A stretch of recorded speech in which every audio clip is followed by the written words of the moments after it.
All right, tonight we are starting on what is supposed to be a mini campaign in Adventures in Middle-earth for 5th edition. And let's get to the chase. The year is 2947. Smog has been dead for 6 years, I believe.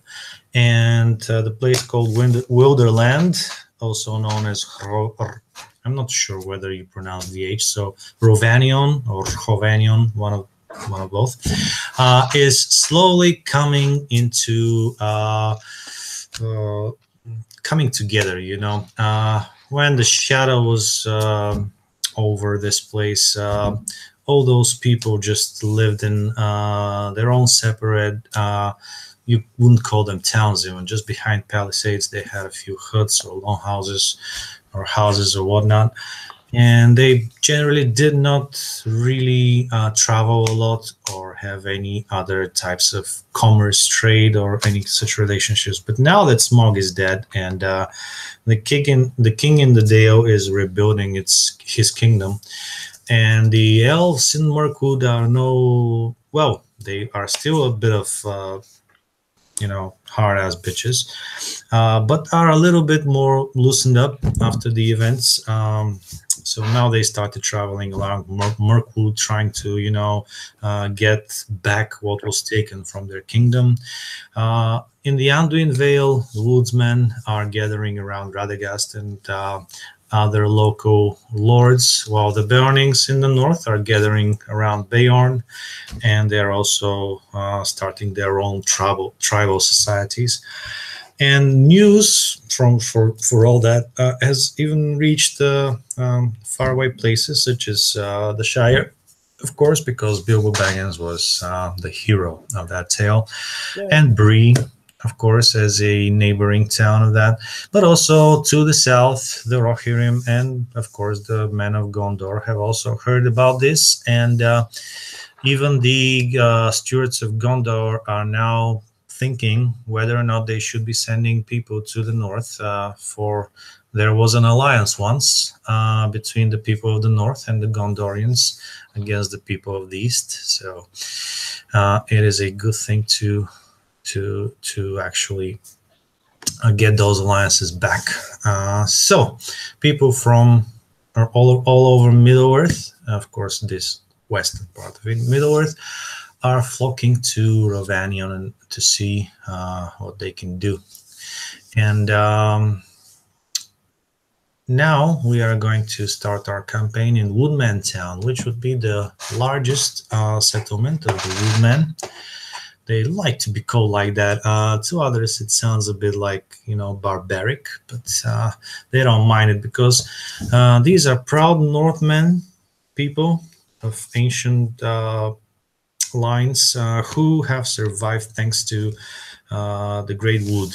To some, it has been a great peril and hazard, but they have learned to live inside of it and hide away from the orcs and protect what's theirs.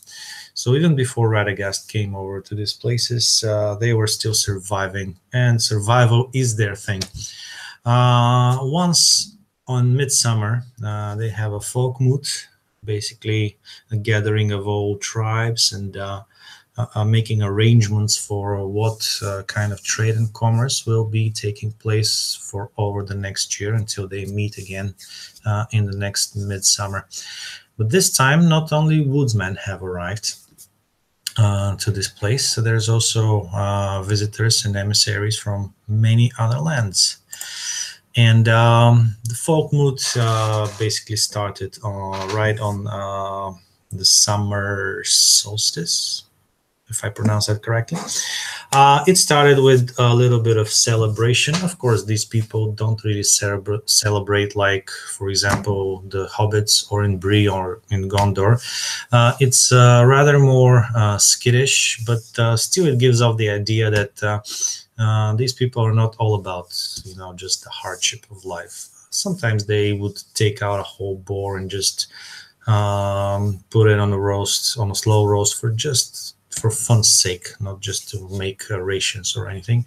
There will be a little bit of dancing. There will be a little bit of music, which will be very basic, to people who have listened to the joyful songs of hobbits or the mournful songs of dwarves or what happens in the big cities and towns. So this would be like not much more than just some villagers gathering, but for them it's the thing that they enjoy.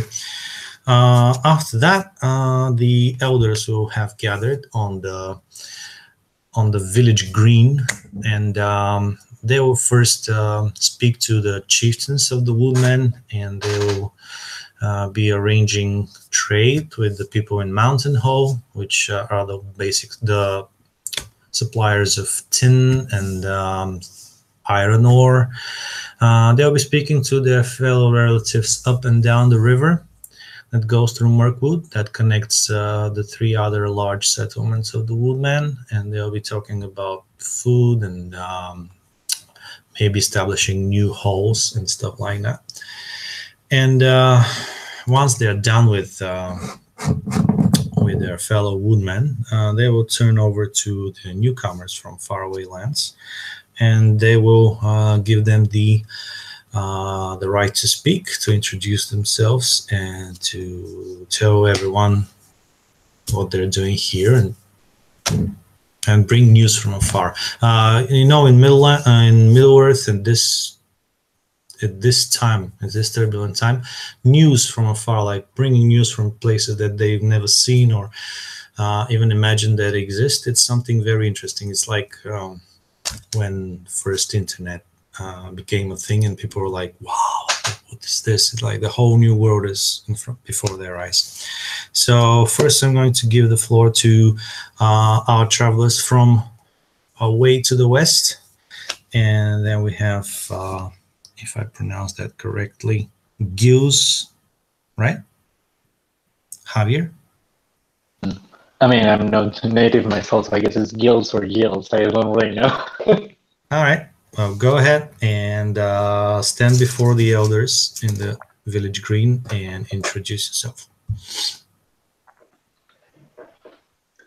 Well, this is introducing like already to the, like in character to the people that's actually however there. You like. With folk. However you like. I don't mind people going in and out of character or changing on whichever is your preference. Well, greetings, fine gentlemen. I'm Gilles Jobberquine, and I've come a long way from the village to the west of very well known, at least by some, village of Bree, where we, the descendants of an ancient lineage of the old kingdoms of Eredor, have lived in peace for a long time, equal to each other and great prosperity. And well, hearing of the news of the recent victories of the other free peoples, we have seen myself personally how, well, in my travels, some of the struggles the others come through. I come as the emissary of my people, elected by them, to, well, look for opportunities to work together, trade, and maybe bring the prosperity we enjoy back at Bree to the other peoples of the Denebit revenue. Hearing what you have to say, of course, the others start murmuring to each other in a very low tone and maybe a language that you cannot really fully understand, but you can judge by their faces, looking at you and then back to each other. Some of them are happy to hear that there is another prosperous remnants of free men up and west, but quite a few of them, this type of old people who don't really like change and believe that bringing change to their lands may also mean bringing danger to it. As a last word, my people know well the importance of this town of Folk-moot that seems to be one different from others at a time. We have together gathered and brought you many gifts that we hope you can enjoy and profit from in our name. I hope this provides a good start to uh, probably a long-lasting relationship. And he will kind of wave his arm towards the car where he has brought these different goods that had been prepared for precisely for this matter. Hearing about gifts, though, this will turn a few heads. Those who are happy to hear that such relationships are an opportunity, they know what an opportunity is. But others who are like looking at you with suspicion, you now realize that some of them are actually smiling. These are old men bred in the old ways, and they always enjoy gifts. To them, gifts are really a way to just break the ice. They start thinking of you as a friend. Well, not like a really good friend or anything, but at least a friendly type of person. Someone that comes as a friend, at least. Yeah. Okay, good enough. And then next to you, I believe, did you decide that if you traveled together or not with the Master Hobbit? I think probably worked the best, seeing as we geographically come from a similar location. We didn't exactly talk. I didn't ask Javier, but I think that would probably work pretty well. If that's okay with you, Javier, is that all right? Yeah, assuming we travel together, like we're not like close to each other, so to speak, but we travel together. Yeah. The route is practically the same. Sort of standing, I don't know, maybe 3 or 4 feet away from him is standing a short. Well, we're all short, but I'm a little shorter than normal for average for a hobbit. I have just kind of bedraggled, brownish hair, and I've got my traveling cloak on, and there's a hobbit standing there, and I don't know if any of the people around here have really seen any hobbits, seeing as we don't travel very far often. I think would I be correct in assuming that Bilbo is pretty much the only person who they've ever heard or seen of? Yeah, they will have heard about Bilbo, but very few will have seen him because he traveled some leagues up north from where you are right now. So, yeah, rumors will have come to these lands, and actually, a few of them will take an interest in you, but it's not going to be really rude, but it's going to be like seeing an exotic animal for the first time. Yeah. I think one of probably the other big noticeable thing is that in part of my pack, and I'm pretty OCD about how I like pack my bags, you can just sort of see that there's like a bunch of books in here. Almost to the point where like you can sort of see the flap on the bag is like a little open, and there's like you could see some like of the book bindings and stuff sticking out of it. And I kind of approach and I go, "Hello, everyone. My name is Aldagrim. I'm come from the Shire, which is sort of near Bree. But I heard about this, and there's so much new and exciting things happening. And where there's excitement, there's going to be books.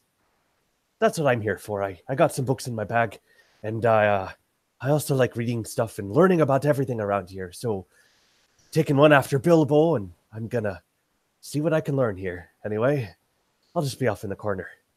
And I step back. The murmuring as you step away, you can hear a few things, and most of them are, so it is true. Such children men exist. The West must be really a weird place then.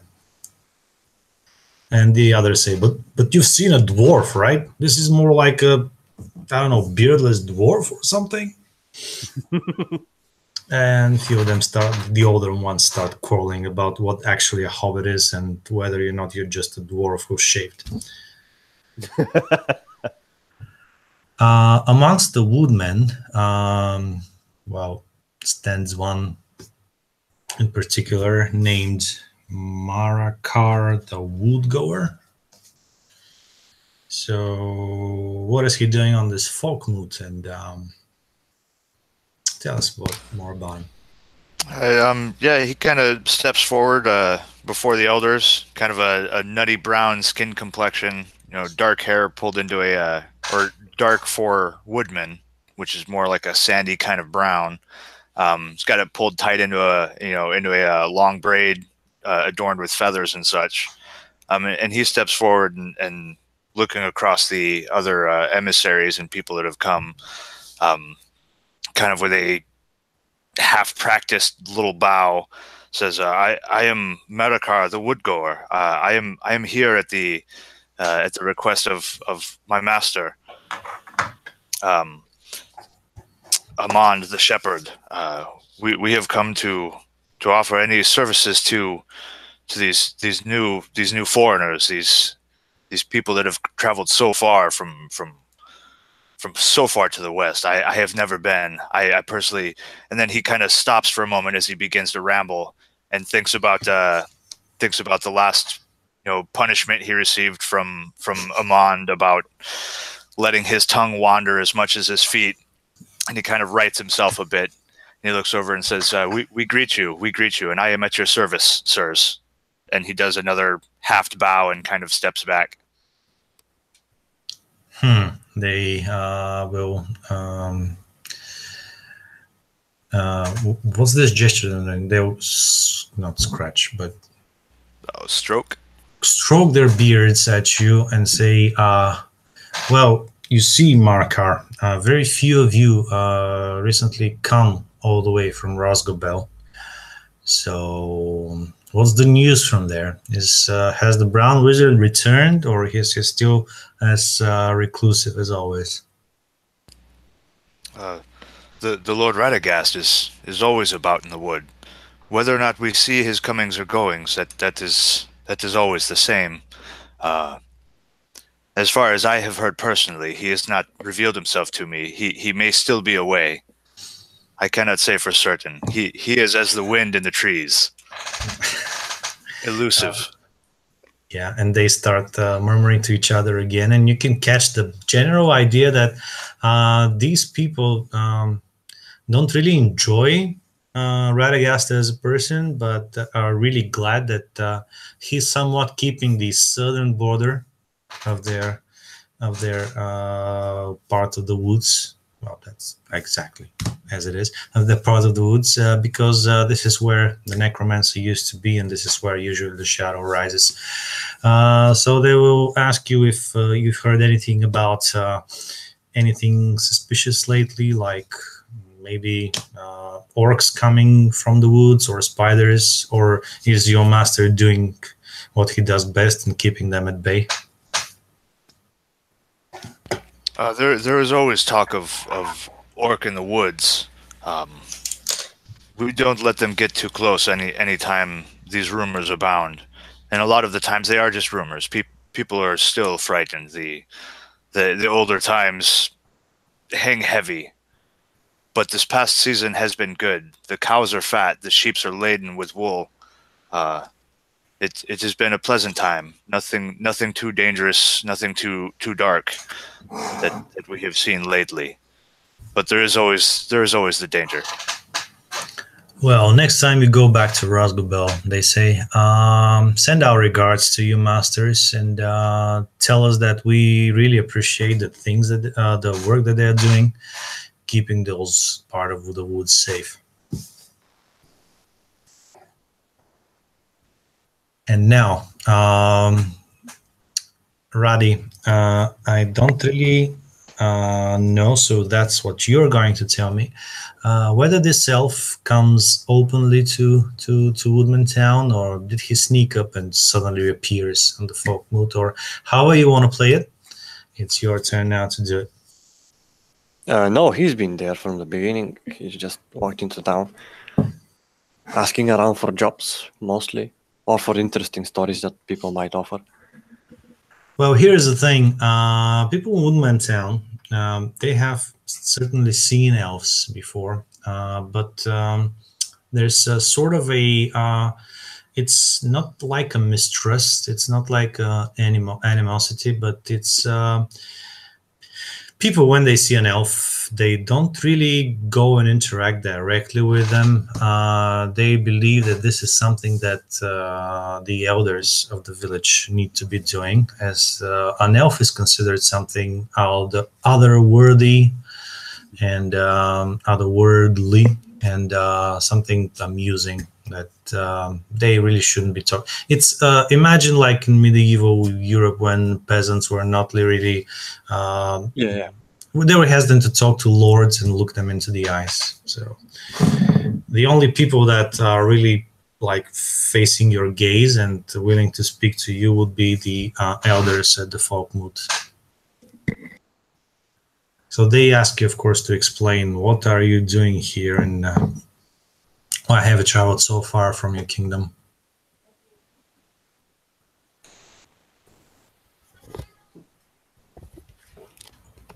All right, 1 minute is enough for me to get another beer.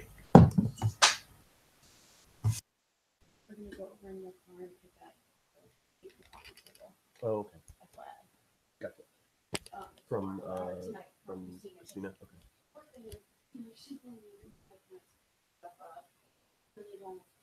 Yeah, I definitely imagine Marikar, though he may have seen an elf before, actually having one stand right there in front of the council and speaking. He's probably very, very curious and attentive. Never been so close to one, really.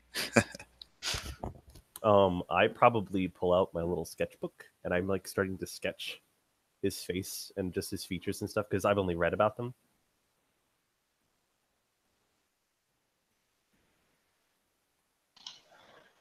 Thinking, I don't know, Gills might have seen some very rarely, or at least with them, and probably through some intermediary or like indirectly with an actual speaking to them. So he's certainly curious and actually excited by the fact that the elves are showing its presence here in the Folk-moot. It's another opportunity in his mind. All right, so the others are waiting for your answer. I'm gonna walk up into the center and look the others, and then I'm gonna bow gallantly. Salutations, fine people of this wood. I am Darimdam, and I have come to look for jobs, mostly, or any fine stories you folk might share with me.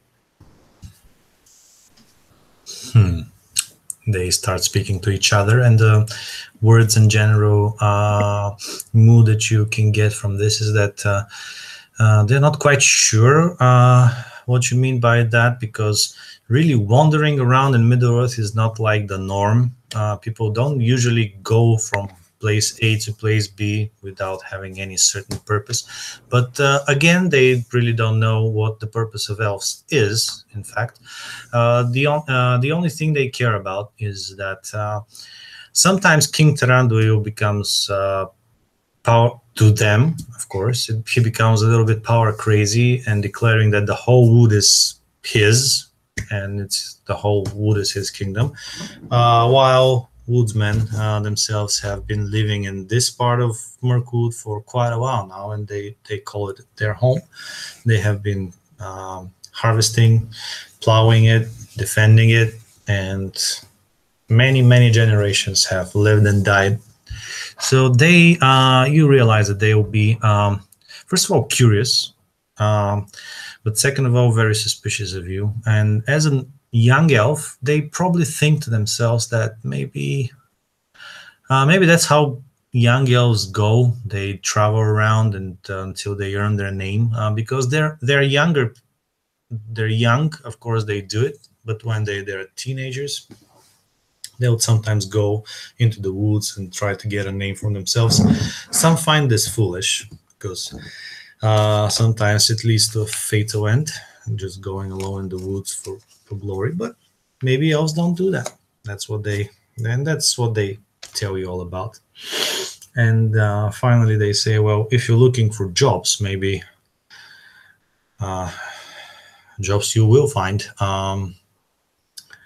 Of course, if you like to help our people, maybe there will be something you can help us with, and then we, of course, will be always grateful to you and your kind. They still believe that, like, all elves are one kind and like one big consciousness, with just each elf knows what every other elf is doing. That comes from not really knowing the other's cultures. The day will go on. Other people will introduce themselves. Some of them will be traders from the other holds. There will be an axe merchant from Mountain Hall with her fine axe heads. There will be coal burners from the north. There will be well, other people with all kinds of trinkets, but one person will stand out, and after the lavish presents from Gils, there will be another procession, and that will be one very tall and probably in his mid-30s human who look a lot like the rest of the woodmen, although he will obviously be not from around here. He and a few mules will be will be toiling with a very heavy cart up the hill towards the village green, and with him there will be 4 more people, 3 younger men and a woman. Most of them will be in their late teens and early 20s. They will start unloading that cart, and that cart will be full of presents. Those presents will be all kinds of fabrics, skins. There will be dried up food. There will be lots of seeds that they can put into the ground and then harvest for next year. All those things, like, very precious to them. They still don't have like the actual concept of money around here, so everything is a bartering.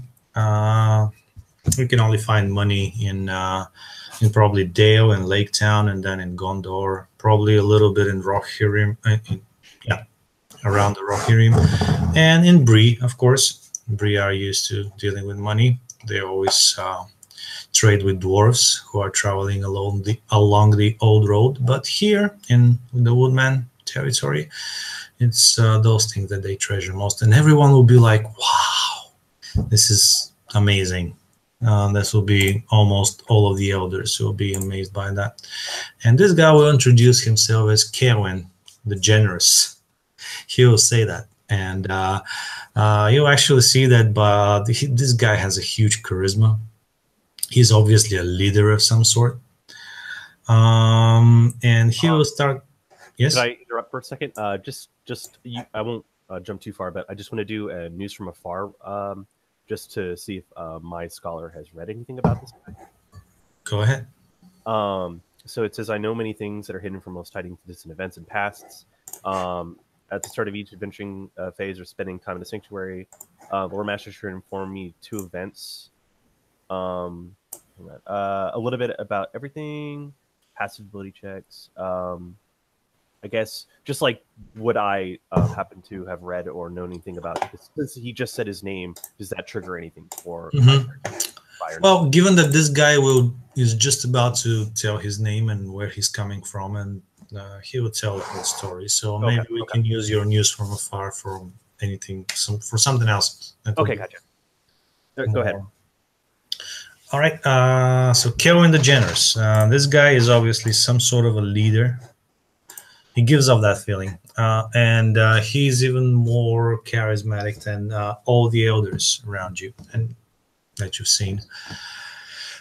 He starts telling you a tale, and he starts from way back, from over half a millennia back, when the Woodmen were one people who were roaming the river Anduin and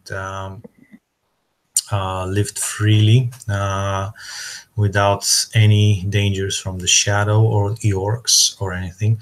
But then they spread, and a few brave of them traversed Mirkwood and went over to the other side, to the east of Mirkwood, where they settled and actually had a large kingdom for a while.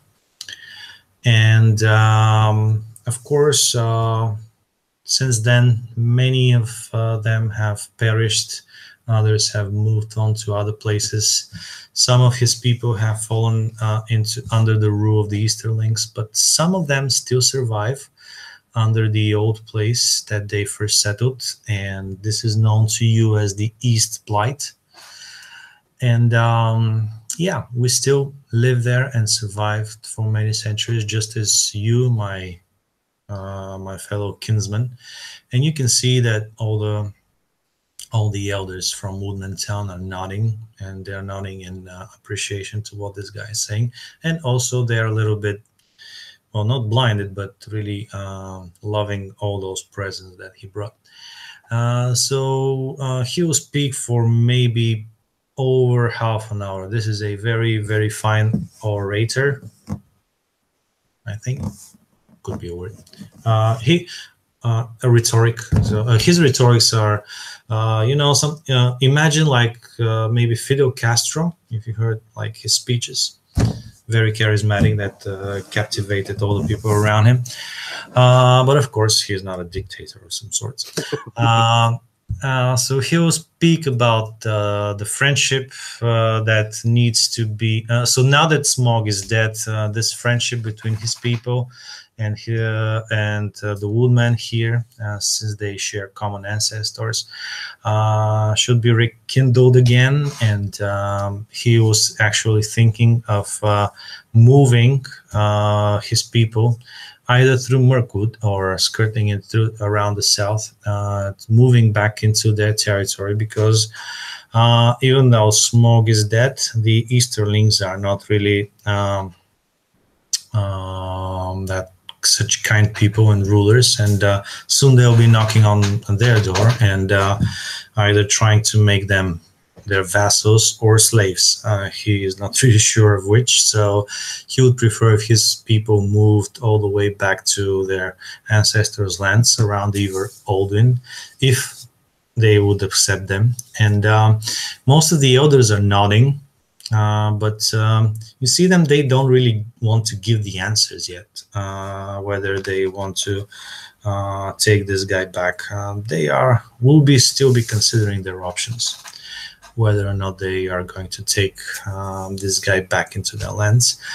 But he understands, obviously. He still gives all the presents that he meant to, like the cart is fully unloaded, and then he and his kin are mixing around with the other woodmen, and there's a huge bonfire in the evening.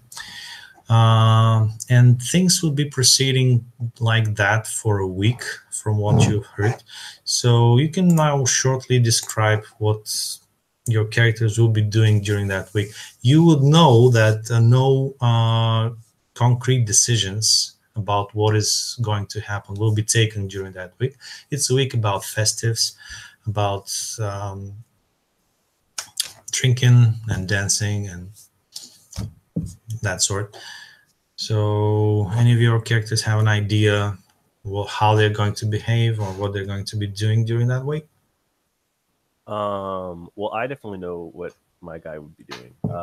He would be trying to go around and meet as many new people as possible, preferably from, just getting a full diverse kind of delve in, and just kind of asking them about, who they are and, what their life story is, just getting like a little blurb bios from everybody, just because part of what I want to do as, being the scholar from the Shire is I want to kind of write like a little bibliography, kind of like Bilbo. And I kind of want to just incorporate like as many people's lives as possible, just like my journeys to to these different lands, and these are all the different people I met. So I'd be going around and kind of just like approaching people and using my my hobbitness, because people will be like, oh, it's just just non-threatening, very inquisitive person. just try to get some information, and then seeing like if there's any books for sale around here from all these different traders. If people have brought books from their other lands, particularly wanting to see if there's any Elvish books. No. First of all, these people are not into books. They tell everything to each other over a bonfire, orally, and don't really keep anything. Maybe down in Rosgobel, some of them may have picked up this from the Brown Wizard and may have started writing things down. But in general, here, books are seen as something really unnecessary, something that just takes up space and doesn't really give off any, doesn't have any such usefulness. So news from afar, two things that are happening around it may be connected to your current state, right? Yeah. All right. The one thing that you find out that looks a bit suspicious to you, there's an old guy from the Woodman. When you ask him, he's a trader. He's not like really producing anything, but he has a boat that goes up and down the river, and he's talking about spiders and goblins. Now, usually all of them are jibber jabbering about spiders and goblins all the time, but this one is kind of quite certain that those spiders and those goblins that he speaks of are not just some wandering bands who would just randomly go and attack people. He's actually certain that he saw goblins who are trying to walk through the woods under cover of darkness, trying not to be seen, which is quite unusual for goblins, because the moment they see people, they usually, get this bloodlust to just go out and kill them and then eat them. But these would seem to have been like doing something like particular, like they had like a purpose. Like they had instructions. Okay, cool. Yeah. And the other thing you would hear that woodmen further south, skirting around Mirkwood, you'll hear that from the people that Keldwin came with. They expected that this would be almost totally empty land called Brown Lands. They will be expecting no one to live there ever since the necromancer was cast away from Mirkwood. But he will tell you that they met actually quite a few for them, like 3 whole new settlements from people. Yeah, in the Brown Lands. Okay. People who, according to them, were kind of withdrawn into himself, but they were not like well, they were not friendly, but they were not hostile either. Thank you. They managed to of course, give them presents into making them give them some shelter for the night. They really weren't fond of the idea for them staying longer and being questioned and telling additional stuff. But to them, that seemed better than nothing. Because otherwise, they were expecting a very hard and lonely trek through the Brown Lands, but they found these people. Nice. Okay, well, then I guess the only thing I'm going to add on here is that since finding out that all these peoples here in the woodlands mostly are oral tradition, I'll kind of take it upon myself to just, take my own notes that to take back to the Shire with me. So I'll be the one just kind of like doing my own recording and stuff.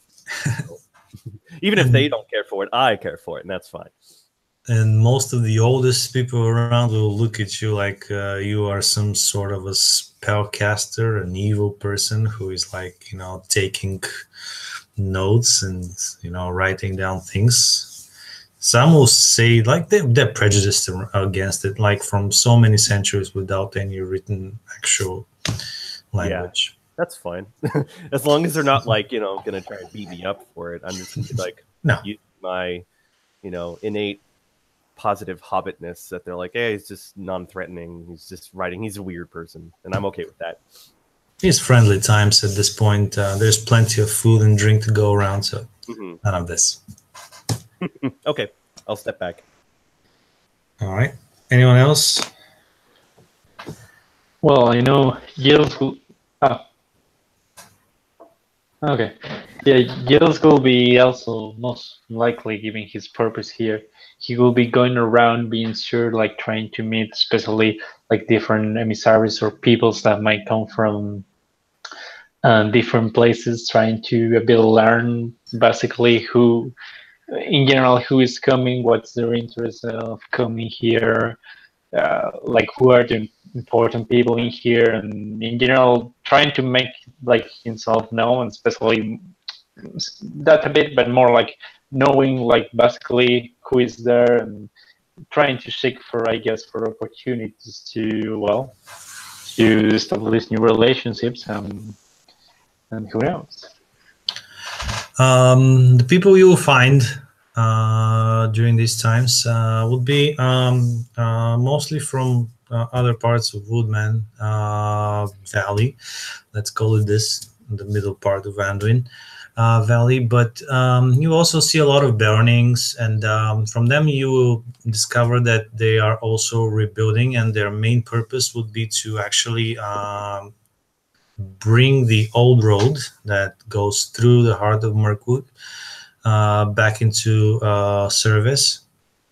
So they are rebuilding the old fort, which is somewhere in the middle of the Anduin Valley, which will be a very heavily fortified place. By the looks of it, it will become like the opposite thing, like Bree is to the west of the Misty Mountains, and then the old fort is going to be a heavily fortified place where all people will meet from this part of the world. Yeah, like another heaven, but in this side of the world. Yeah, just before going through the mountain pass. That will be something he will like saw a lot of interest when they're telling him that. And you also find out that a few dwarves have been trying to do the rest of the way, go through Mirkwood from Dale. But you will unfortunately hear some news that some dwarves have also been gone missing doing that. But the people in Erebor are still, getting more and more dwarves from the Iron Hills. So quite a few other dwarves are also willing to get on that road and find out like what's going on. Okay, interesting. What about you, Radi? What has the elf been doing for a week? Well, I will be doing exactly what I said I will be doing. I'll be looking around for any jobs or any people that are actually willing to talk to an elf. Not really. A lot of people will be willing to talk to an elf. But of course, in every society, there are a few crazy ones who don't really adhere to social standards or whatever. All the traders will be trying to sell you stuff, but you notice one in particular who is not really trying to push anything on you. He will be like a very young, shaggy-haired person who is just using his carving knife to make out some little talismans from wood, and he'll be looking at you from like all this time. You're trying to speak to people, but they almost all of them seem to evade your gaze and not want to speak to you. He'll be looking at you with quite an interest. And in the end, of course, he will be the one that you would go to. He'll introduce himself. You'll see that although he looks like a very untidy person, he'll be quite well behaved and well educated person for a woodman. He will even try to bow a little bit and call you like Master Elf and things like that. And after having a small talk with him, he will tell you that he really doesn't have any leads on what can be done, but he's telling you that he has something that he can offer you if you have anything to offer to him in return. He has just carved a little talisman from some wood, and it resembles a wolf head. And he is really, really sure that this little talisman will bring you luck on your travels. But of course, he is willing to just exchange it for something in return, something that, like a little gift. I will appreciate the gesture, and I will look at my inventory real quick.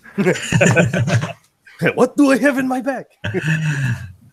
Or just think of something that an elf, a wood elf, might have. Of course, it has to have at least a little bit meaning to you.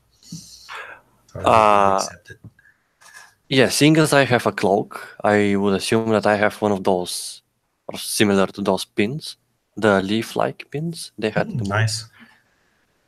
So I'm gonna offer him that. All right. It's also made out of metal, right? It's like I think very fine elven craftsmanship. All right.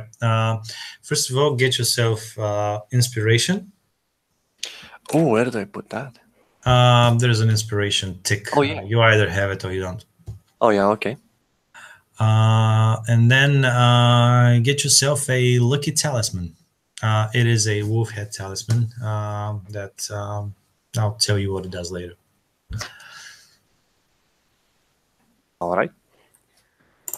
All right, cool. What about the woodman? Woodman.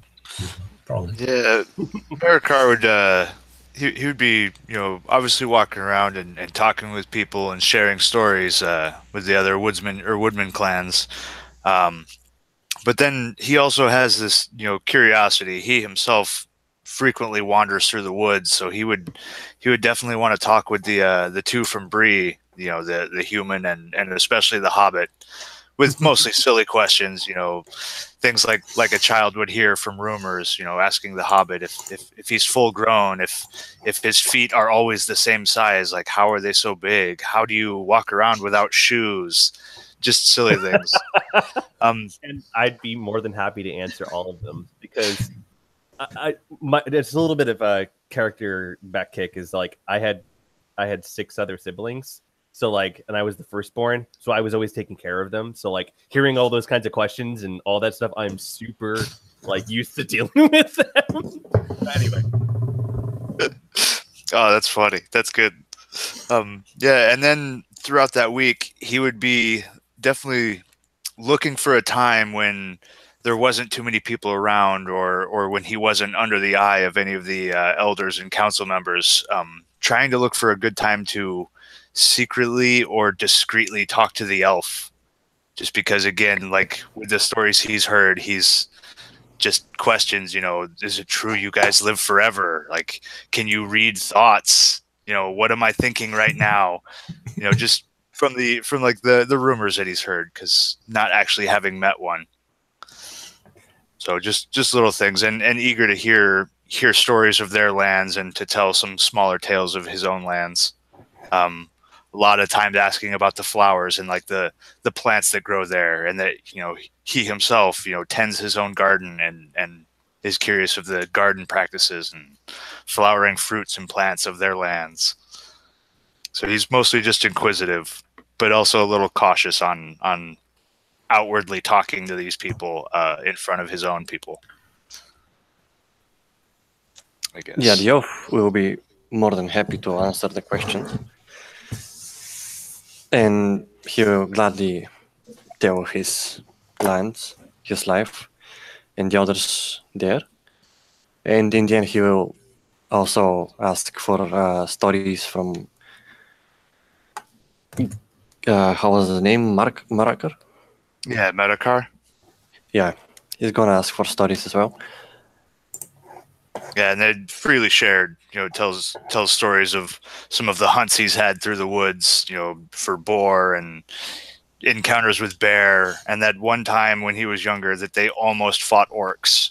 They saw them. Almost. And depending on the amount of drink, he might even go into the fact that both of his parents were lost in a hunting party by an orc attack, and that he had been raised by this shepherd Armand. So he is a bit orphaned. Of course, that comes out after some drink with the merrymaking when his suspicions kind of fade a little bit. Yeah. I will ask, has your character, his name was just said, Merker, was it? Yeah, Medakar. Merakar. Has he had the pleasure of Toby? The pleasure. I have not met Toby. It is a strange name. He's not a person. And I reach into my bag and I pull out a little bit of a ground leaf and what looks like a pipe. And he's like, it's not a person. It's a thing. I wanted to share this with you for sharing that story. I always want to share something back with someone, and I think you might enjoy this. It's the Toby leaf, and I strike a match and I light the pipe and I hand it to you, and I'm like, short puffs, don't breathe in too much. Excellent. And Merakar pulls a traditionally fashioned pipe of antler and wood from his own belt, tucked full of a local woodman variety of tobacco, and passes it over. And please share this one. Try this one. We're just gonna sit in the corner smoking the pipes. Pass along, sharing the traditional tobaccos from each other's lands. Yeah, of course. Oh yeah, wonderful. Now, as you're doing this, in one of the evenings, a very old man, he'll introduce himself as Ingomer, and you have seen him in the Council of Elders. He is well into his 60s, but you realize quickly that his eyes are still strong and his hand is still steady, and he still carries 2 axes on both of his sides, and those are not for wood cutting, definitely. Looks at that during his prime of his time, he was a proud warrior, and now he is amongst one of the most respected elders. He will approach the elf, and he will say the following. I noticed that you have been wandering around looking for things to do and how to be useful. And I think I may have a thing for you, which will, of course, test your mettle. Now, here's what I'm thinking of. This fella, Keldon, he seemed to have won almost all of my friends over with his presence and with his charm, but I still cannot really fully accept a newcomer coming and telling us these stories, and we can just accept him in our tribes. So what I want from you, and I'll probably find some others, is to organize a party that will act as our emissaries, and I want you to go there personally to the East Light, and I need to pause a little bit. So, in my understanding, he's talking to the elf. He wants him to go and check out to make sure the story that is true that he's saying. Basically, that Kaowen the Generous is said he's come from done all this stuff. He wants us to double check that. Basically, I think so. Okay, cool.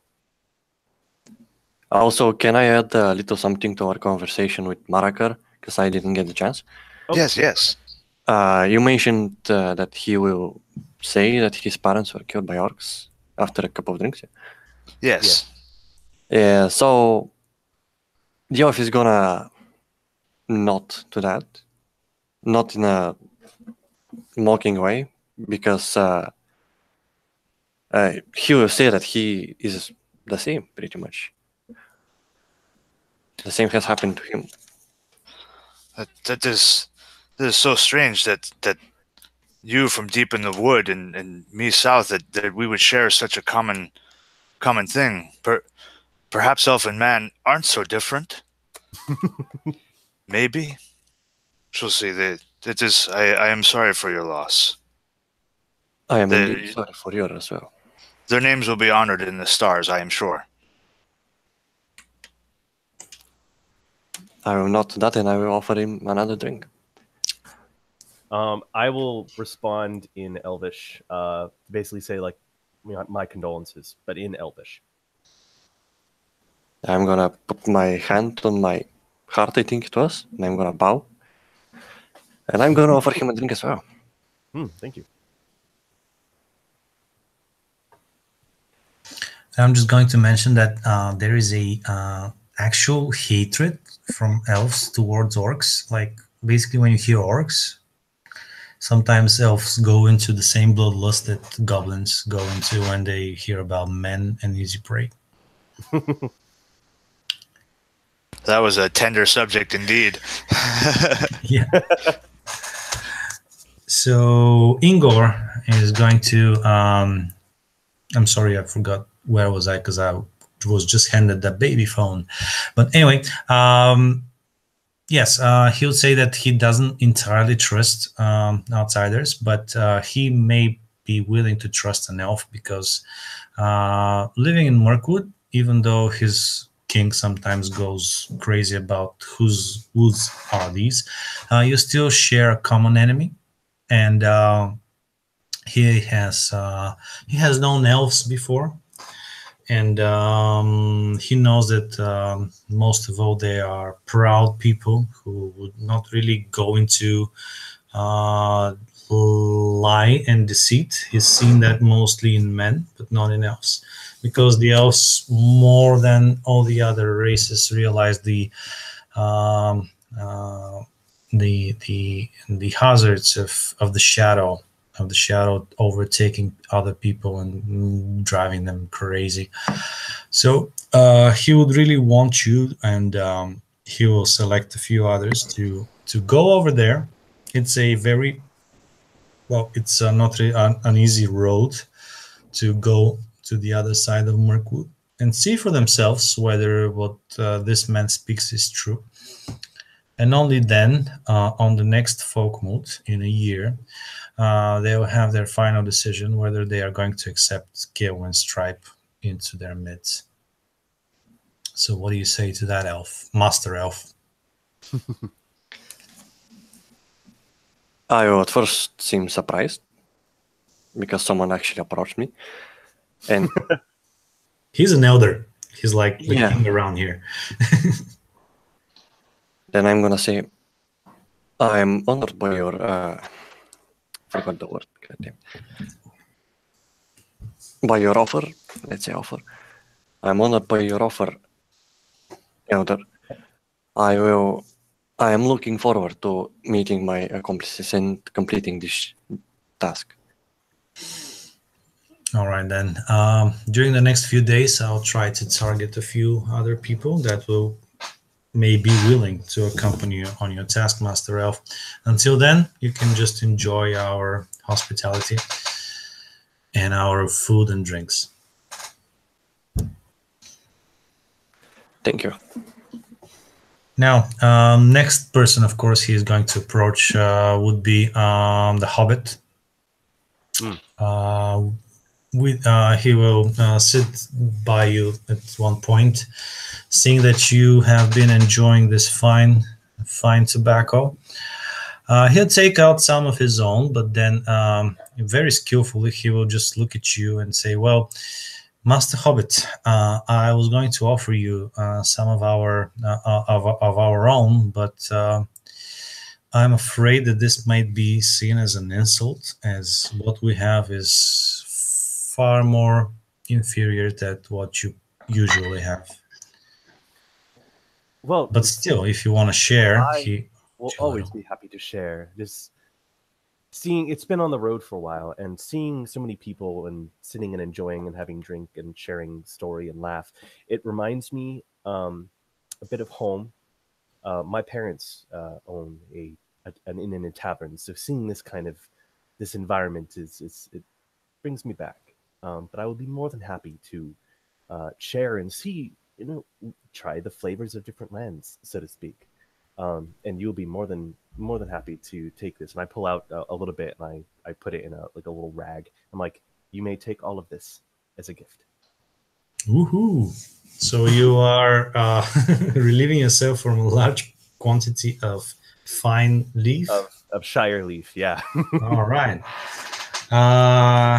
Get yourself an inspiration, and next time you have dealings with woodmen, especially in Woodman Town, let me just remind me of that, so that they will be a little bit more cordial towards you. Of course, this guy will try to get into a contest of making fine smoke circles, but of course, he'll be really bad at it. This is really not his thing. But out of courtesy to a hobbit, he'll try to do so. And of course, you'll see how badly he does. So you can either boast your superiority in this, or just make the little ones just good enough for you to win. That's up to you. I think I'll probably do like a couple, and then I'll realize that like he hasn't had as much practice, and I'll be like, and I'll give him some pointers. Cool. Of how to get a good ring, a good solid ring. He'll appreciate that, and in the end of this, he will tell you, of course, a little bit hazy at this point from all the smoke. Mm-hmm. And he'll say, "Well, you love to travel and you love to experience new lands. So, what do you say to this? I've spoken to the Master Elf already, and I need you to travel to the other side of Mirkwood for me, to see how the East Blighters are doing, and then report back. Of course, I don't want you to.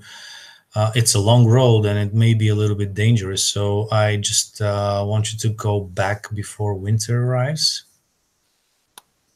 Yes, that doesn't sound too difficult. Us hobbits, while we might be short, and the propensity to creature comforts might be great, we do actually travel rather well, and we like to be prepared. So a quick gaunt down to the Blight doesn't sound so difficult. I think that sounds something that I would like to write about, so I will go and do it. And the other reason I spoke to you is that I saw that you came with this young fella. The Bremen, yes. Yes. So did you just travel all the way from here through the mountains? Aside, did we actually travel all the way through the mountains? Would that have been the route that we had gone, or would we have gone a different road? So maybe... Oh, sorry, Javier. I already assumed that you traveled together, so... Yeah, we did. Sure what the route we actually took. So, okay, So cool. maybe you, Master Hobbit, can... sorry about that. Maybe you can speak to him and tell him about my little proposal, and maybe make him interested into joining you, since you seem to be traveling together so well. Yeah, I think I could talk to him about that. As the interpretation for me is, I'll go anywhere where there's a story or some new experience to be had. But what could I approach him with to broker his interest? Would there be something you would offer for him to going on this? Well, he seemed to be very interested into making new connections, and I've already spoke to the master elf. So maybe traveling with the elf to the other side of Mirkwood would be something that interests him enough. Okay, I will give that a try. So I will, in the next like 10 minutes, try to find the Bremen, whose name escapes me. I need to. Where did I write it down? Is it Gils. Gils? Gils, cool. I will go and attempt to find Gils and sit down. Where are you at right now? Like where are you enjoying the festivities at?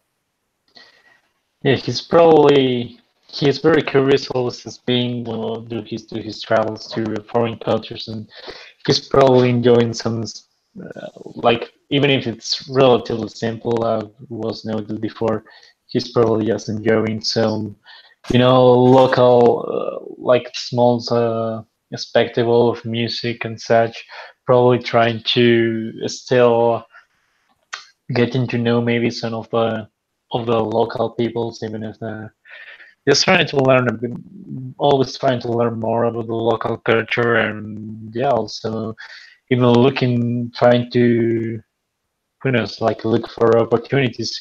Like what would you like to try? Why did you like to gain from a relationship with Brian? Things like that.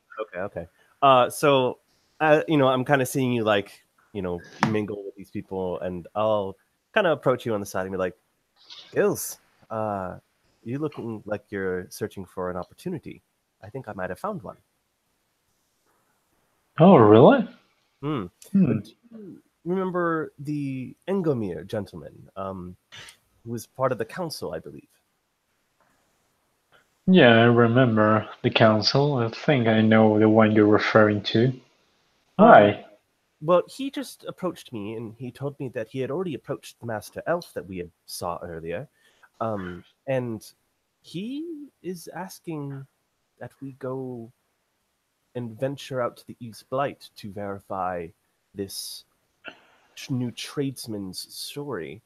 While I would love to go there just because it's a new land, he said that the possibility of networking might be beneficial for you as well if you were to join us and travel with us. Would that be something you would find interesting? But do we expect to find, I don't know, some peoples there? Well, there would be, of course, the men he had been that I heard about. There were some people living near the Brownlands and in some of the Blight areas.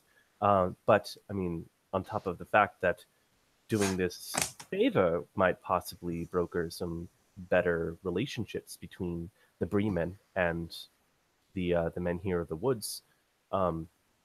But you would also be traveling. I mean, it would take us aside. How long would that travel take? Maybe like a week or two?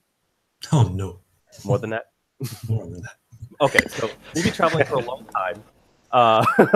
And Yeah, I'm used to travel myself, but I don't think I ever traveled that far. And you said we will go besides with the elf? there would be with the elf too, and I think that might be really interesting to get to know him better, and maybe we might be able to discover more about his people and make a friend. Friends are always good to have.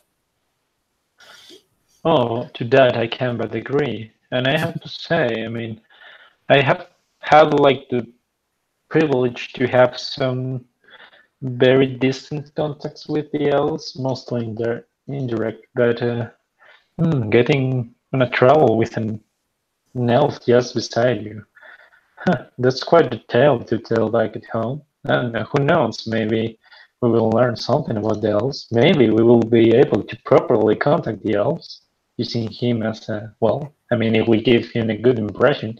Could you imagine if we could actually establish a relationship with the elves living in the It would forest? definitely be interesting having cordial or at least passing conversations with elves to the point where they actually acknowledge us as opposed to just carry on with their hoity-toity ways. Imagine if only could get an audience and Just like I'll get them to know about Bream. Who knows? I mean, who really knows what their interests or their elves lie, but just the chance of anything that could happen. This indeed is interesting me. Okay, well, if it sounds like you're interested, we could, of course, go back to Engomir and let him know that you are on board, as it were saying. Or you could stay here and I'll just let him know for you. Either way, just let me know. And I'll like kind of toddle off. I won't go immediately. I'm still finishing up here some business with these people, but I will come eventually, soon enough. Okay, cool. So I'll just kind of hang around and wait until he's done, and then we'll go over and chat with Engomir. As you're going back to Ingomir, you will find him sitting in the, or actually he's leaning on a tree, sitting, and he seems a bit tired already and a little bit drunk, but he'll be speaking to a younger woodman, and this will be Marakar, of course. What he was saying to you, Marakar, is that he noticed you that you are not really like most of the woodmen who are somewhat prejudiced, and he understands why. Of course, surviving in the woods takes a lot of, evading danger and staying away from trouble and staying away from everything new and dangerous. But he saw that you actually took interest into in the elf and the hobbit, and that's not really a common thing for woodmen. And then he'll start telling you about his own story, and it's gonna take a while, and it's gonna take a few drinks to finish. But generally, I need supposed to give the baby phone back.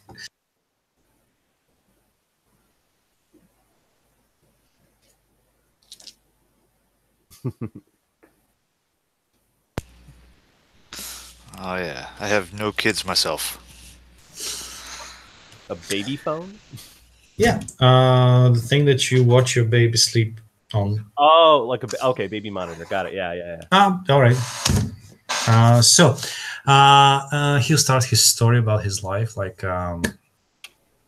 he used to be an adventurer, not like the one who just defends his own palisade, but ventures into the woods and slays orcs with these axes. And he's met some few people during his travels. He met the ones that they now call themselves Burnings. He has actually made friends with a few dwarves that were traveling, wandering around the place still before recapturing Erebor. And he's even met an elf before. So he really sees, and he starts saying things like, he really sees that thing in you, like you have that spirit that may be very beneficial for you, because sometimes you really need to go outside your own village to get a bigger picture and stuff like that. So maybe the woodmen themselves will need someone like you in the future. So maybe it will be a very good idea for you to be sent on a mission from the council on woodmen, and in the company of an elf, a hobbit, and a man from the west. And of course, we're going to need someone from our own to, just make sure that these people don't lie to us. So what do you think? I would be of course honored. Of course honored. My master Armand did tell me to grant them the courtesies of honored guests for the lengths they've traveled, and I hope you don't tell my master, but I have traveled and wandered farther than he has been aware. I'm very familiar with a lot of our surrounding lands. I've gotten in trouble for this many times, wandering too far, but I would be honored. I would be honored, sir. Great, then. And then you would know better. Then the way to the East Blight is there are two options. The most commonly traversed But both of them take you through Grosgobel. So maybe you can tell your master yourself that we sent you, and I'm going to just have to give you this ring, and it takes one of his many rings, and he gives it to you to just to, you know, since they don't have written word, something to show that you're speaking true of what you're saying to another master, that he is sending you so that you don't have any trouble. But yes, you know that from Rosgobel towards the East Blight, you can either take the narrows of the forest, which of course may be dangerous, but will only take you maybe 2 weeks and a half, 3 weeks, if nothing, of course, deters you along the way. And you'll be home well before winter time.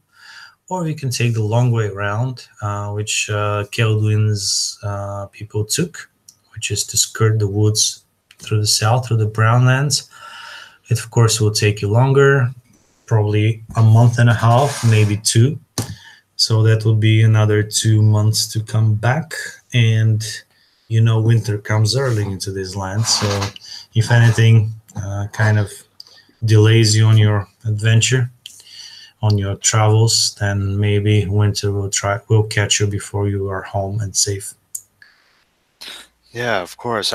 I'm not familiar with the Brownlands. I have not traveled so far south.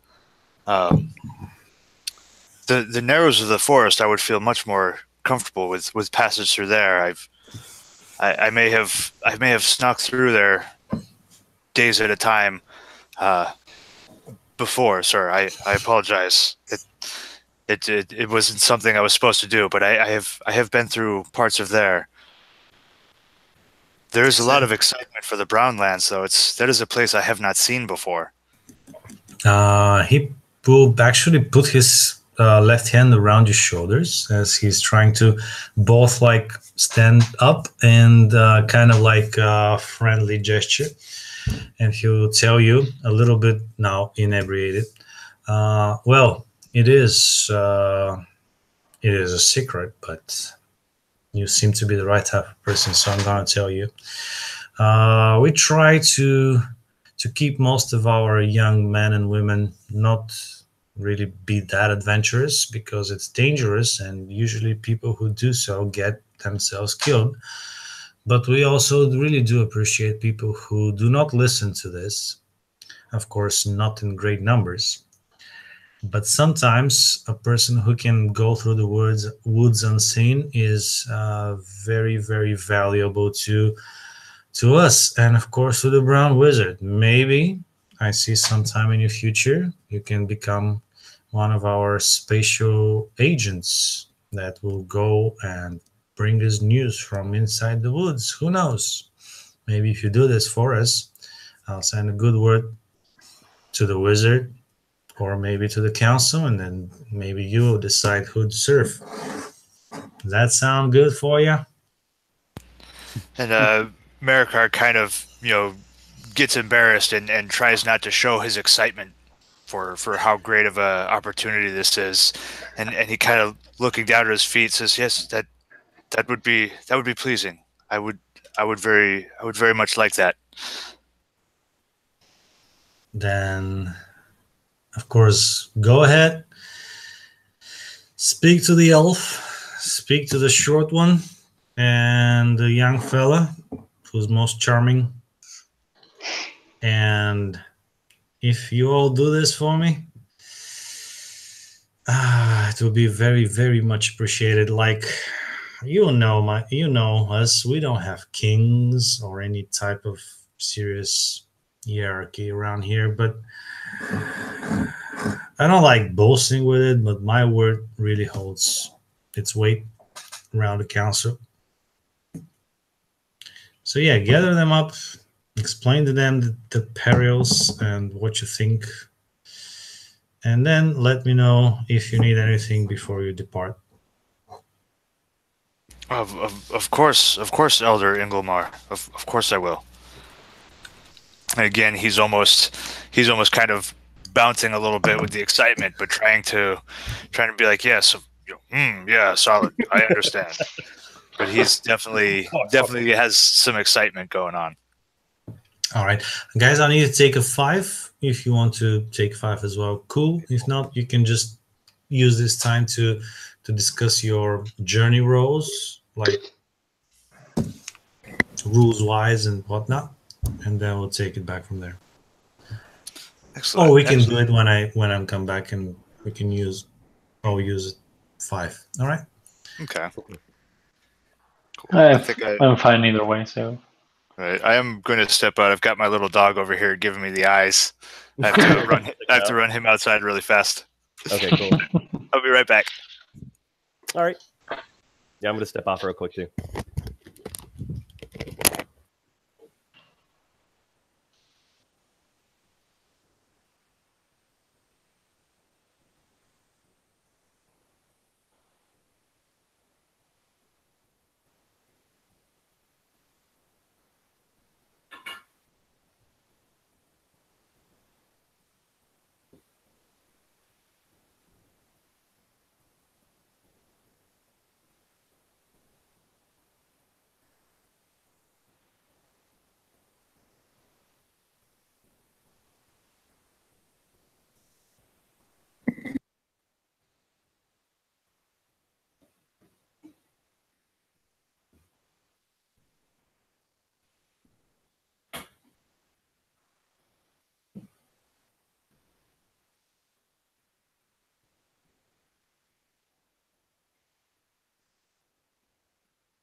I don't really like using online dice rollers and stuff anyway. So Yeah, no, I just bought my dice specifically for rolling them myself.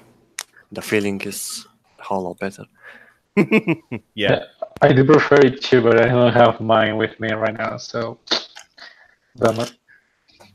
I know my sister got me like a set of like 5 whole sets or something for Christmas. So now I have like close to like 300 dice. Damn. Yay, that's a loot. I have like one set. And that's I now have them like sorted where like I'll pull out like red ones if like I have a particular person casting like a fire spell. So I have them like color coordinated for like the different magic they use. Yeah, I've got a lot of extra dice, but I've been using the same yellow set for, I don't know, like 8 years or so. Oh, my yellow also. I like them. They're a cool color. They like make me think of like bumblebees because they're like yellow with the black. Mm-hmm. And bees make honey. Honey makes mead. They're good for me. And meat is delicious. Therefore, yellow dice are perfect. Okay. Actually, now that we have a couple of minutes, right? Or are we about to restart? I don't mind. I just wanted to go turn my printer on real quick and print out. I have the character sheet saved on my phone, like as a picture, but like I'd like to have a physical copy just in front of me. Cool. No So worries. just give me a second, I'll print that out. So basically, when I was a kid, behind the Iron Curtain, that is the only type of die we had.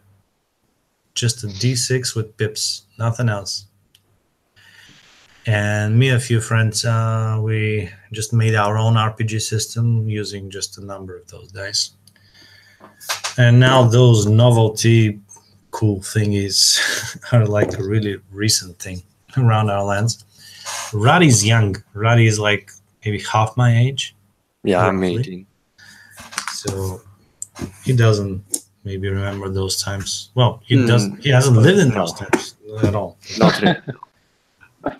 Yeah, I started here in West Coast United States back in the 80s when you didn't really talk about. I mean, it's nothing compares like with the same for you guys. But it was a time when you didn't talk about that. Oh, I play Dungeons and Dragons because you were going to get beat up. Somebody might call the police on you. They called it the Satanic Panic. There were people playing Dungeons and Dragons that got their houses raided by the FBI because they were worshiping Satans. Yeah, that shit was real. Like their FBI would raid people's houses because they were worshiping Satan, and they were just a bunch of guys rolling dice and playing a game. Like I kind of grew up through the beginning of that, which I don't know. We kind of felt like, me and my friends, 8 and 9 years old, we kind of felt like outlaws. Like, oh, we're breaking the law while we're doing this. Like, it was kind of like a cool thing for kids, not actually understanding like the seriousness of what was happening. Oh, Jesus. But yeah, it was pretty wild back then. I'm 40 now. It's been a while. Like it's really interesting how accepted it is nowadays when there's like all these movie stars like, oh, I played Dungeons and Dragons too. Haha, look at my Oscar. It's like, oh, definitely a big change. Like I was telling you before, the other joins the hangout. Bulgaria is like maybe right now just waking up. Like this has been becoming a cool thing recently and over the past 5 or maybe, I think 5 years. 10 years ago, I mean, we weren't even talking about those things. But now I see, and I'm sure that there's at least 10 times more people secretly playing in basements somewhere and really not still wanting the others to know that they do it. And there are people who are actually open about it and talk about it in forums and Facebook and other public places. Okie dokie. I really hope there's more of us, but we are still not sure. I'm sure there are. All right, Matt is here, and we are ready to continue. Now, it's this part of the game where it's your turn to actually if you want to role play it, but it's more or less a mechanic thing. You should decide for your travels how you're gonna prepare, what roles are you going to assign, and then we're gonna start doing some rollings. I did pre-calculate stuff, but I didn't pre-roll stuff because, as you know, I was dealing with a flash flood and it's aftermath. So I'm sorry about that. I will be improvising. Some say I'm good at this, but of course it doesn't work every time. We'll see how that goes. Right, So you are there on the village green or in the guest houses that they give you. There are some houses that are empty, and what you hear is that sometimes people venturing in the woods just die.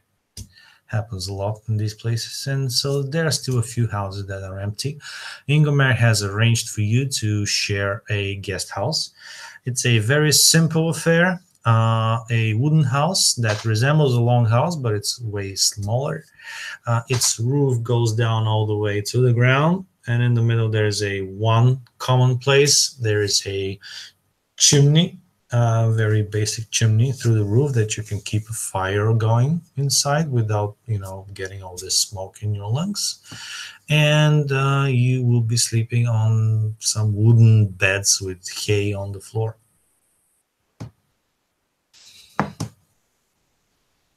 Well, it's not my home back in the Shire, but it will do. I pull out some of my extra bed supplies that I carry with me, and I will make it's like a little tent pop up with little feet, and I pull out my little bedroll. So I'm like 6 inches off the floor. Cool. Yeah, as far as sleeping goes, I'm right there in the hay. Cloak as a blanket, backpack as a pillow. Not even concerned. This is comfortable. This is reminds him of his quarters. Down south in Rosgobel. Yeah. Yeah. I guess Marikar would definitely say, or talking to everyone. I'm very, very curious and interested and excited to be able to show you people my homeland and the areas around where I live. It's a very rare thing indeed to see so many people from so many different places. I'm honored to be at your service, and I will do my best to guide you through the wood or through the brown land. We could go through the brown land. I have not been there, but it could be fascinating. It could be fascinating. I'm more familiar with the Narrows, which would be a shorter journey. There may be things that some of you are not familiar with that might be startling, but I assure you it could be safe. I would be on. I'm honored. I am honored. And he kind of trips over his words and then goes back to kind of sitting quietly and just observing. It is indeed quite a joyful occasion. I mean, so many people from such different background and peoples and cultures working together to achieve a common end. This is almost like a dream come true, and one I didn't hope to live through, to be honest, given how any kind of proposition in this direction usually falls on deaf ears. So you say you're well knowledgeable of the land. I mean, that could be indeed of great help. I'm sure we will all be very thankful of having you among us. Marakai just kind of nervously looks down at his feet. Not used to getting praise for his knowledge of the surrounding lands. He's not actually supposed to be going there.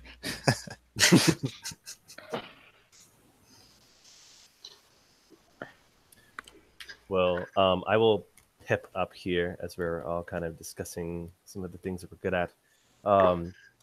Well, I might not be very good at knowing where things are, seeing as I've only read about most of them, but I do know my way around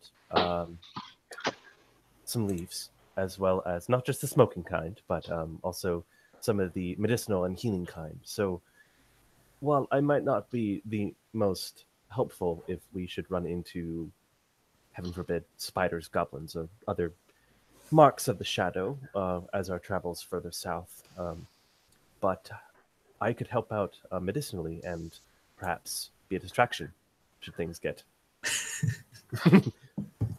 bad, should we say. Well, let's hope they don't reach that point. Oh, of course, of course. In which case, I'm also, when I pull out a couple of my pots, they're dwarven-made pots. I'm like, I also a good cook.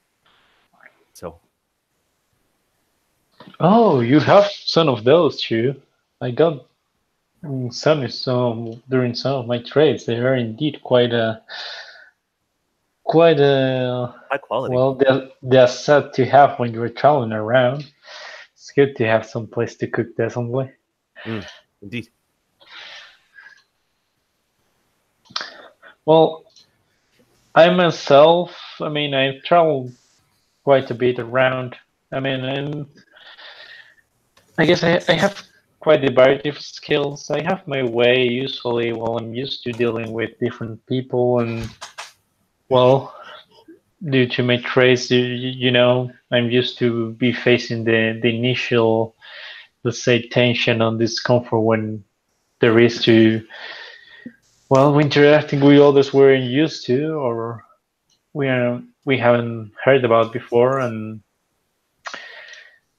but I also have quite some skills when it goes well as around traveling the wilderness itself. I wouldn't say I'm an expert, but I can find out myself. Um, I'm not much of a well combatant either. I mean, I always have sword by my side. I'm trying a bit just to be safe, but so far I really haven't. I have been lucky enough to not really have to test myself so much. So, well, I just hope we don't really have to fight. There is always threat that, you know, orc and spider, and I've heard rumor that some have been seen moving, but there always seems to be rumors. I know they're there, but I have not seen for myself if there are. As far as I know, we should be okay. I can find the good routes. I have heard some rumors myself of some dwarves that have gone missing in the travel through the goods. So I couldn't lie on if I say I'm a bit wary, but I trust in your capability to get us through.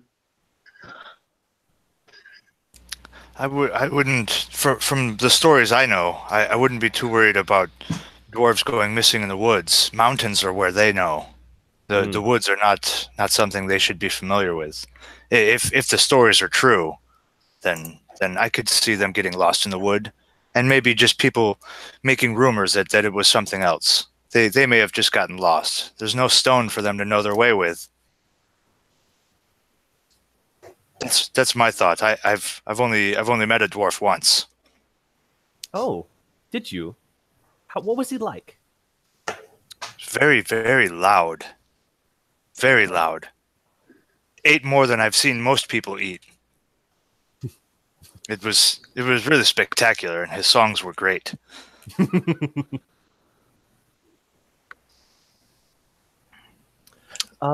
Well, do any of us know? Well, I should guess I should ask you. How long do you think this journey might take? Because that is an important number to know if we are to garner supplies and plan where we're to be heading. Well, through the Narrows, maybe up to 3 weeks at the most through the Narrows, if everything moves nice and smooth.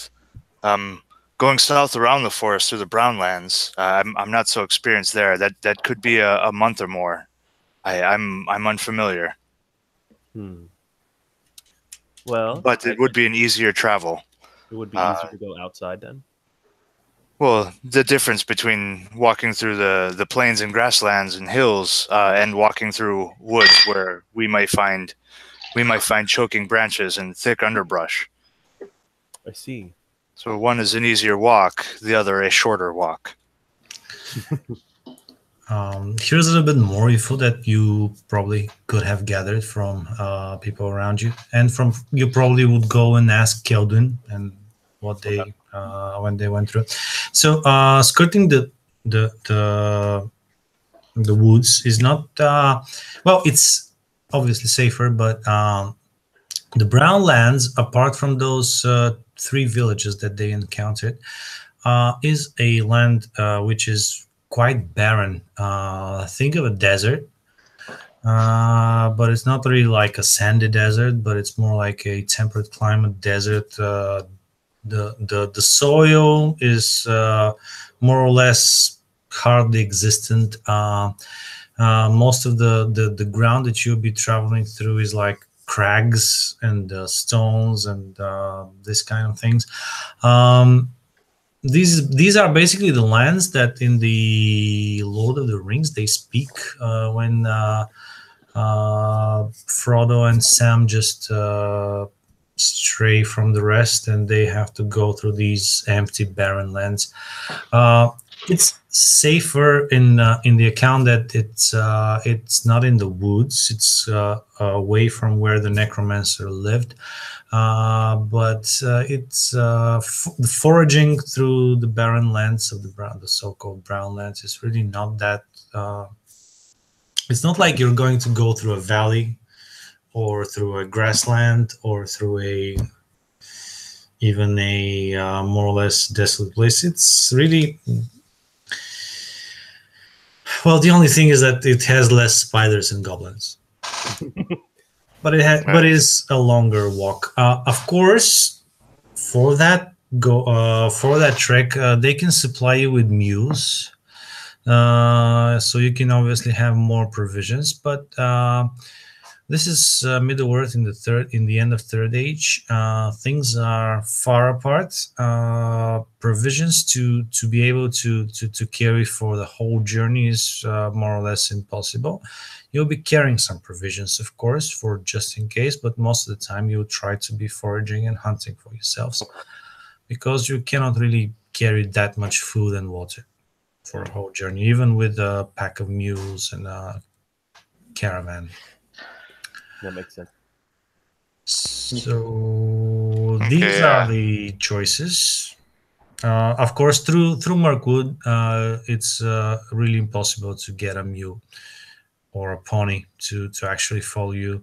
There's thick, overgrown low branches and roots that are coming out of the ground. But not only that, just because of the shadow that still lingers inside, such animals are just scared, and you just waste a day or two to try to get them inside until you just give up and send them back home.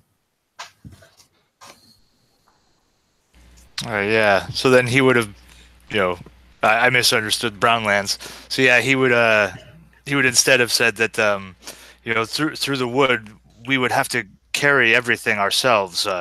Animals will not make it through the underbrush and trees, and to the south if we skirt around the woods, the going will be tough. We won't have to step over branches and through brush, but there will be a lot of hard rocky ground, and food may be scarce. We could take mules, but not enough to carry everything we would need. Both would be hard, but I personally feel confident with the woods. As much as I would like to see what a barren land looks like, I do not know it as well. I think that is sound reasoning. I would much prefer to read about a barren land than to have to experience it personally. If you are confident traveling through the forests and trees of the greater Mirkwoods, I feel that we would have better luck in finding and foraging in that case anyway. I will second your judgment in that respect. Let us travel through the woods.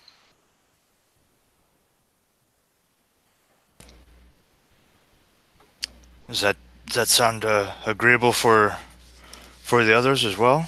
And he looks over at Gills, and I'm sorry, I forgot to write down the elf's name. Yeah, I'm gonna write in the chat. Okay. There we go. Or we just Yeah. refer to him as the elf. Yeah, so he would look at Dedham Dom and Gills. Does that sound okay with you? I know any places in the Mirkwood that I may know. Dedham Dom, you may know them as well, if not better. Unfortunately, I do not know more than you. So I would second Master Hobbit's words, and I will agree with him to travel where you deem most, forgot the word. Safe. Safe, yeah. So I will begin a nomination to set Marika the Woodsman as our guide. I believe that makes the most sense. Well, he knows the land, so he seems indeed the most fit option. And I'm referring to the actual, like the games, like the tasks, between the different tasks we have to choose. I'm nominating him as guide. Cool. I am humbled. Yes, of course.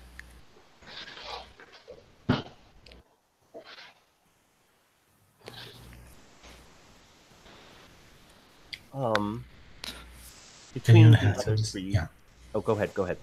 No, I was just going to remind everyone that they'll have to look at the journey rolls and then try to decide which they're best for.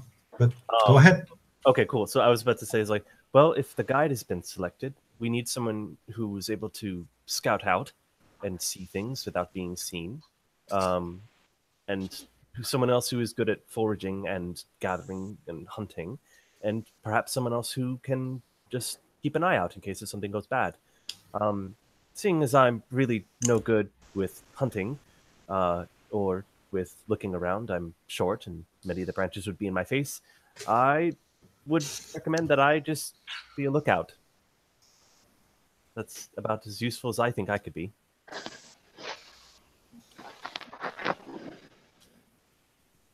Well, I mean, I guess the known nimbleness of your kind, and I guess the favor of your smaller frame will indeed make you more suited for the task like any of us.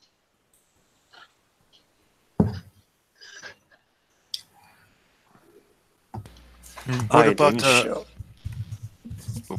Sorry, go ahead. Oh, I was saying the same thing. Sorry.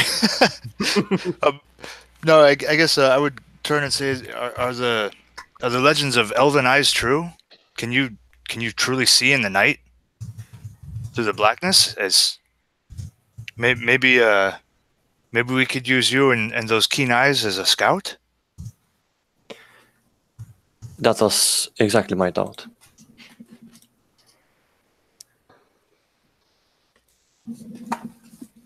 That would be amazing. I think. That would certainly give us an advantage in case if something were to try and catch us unawares.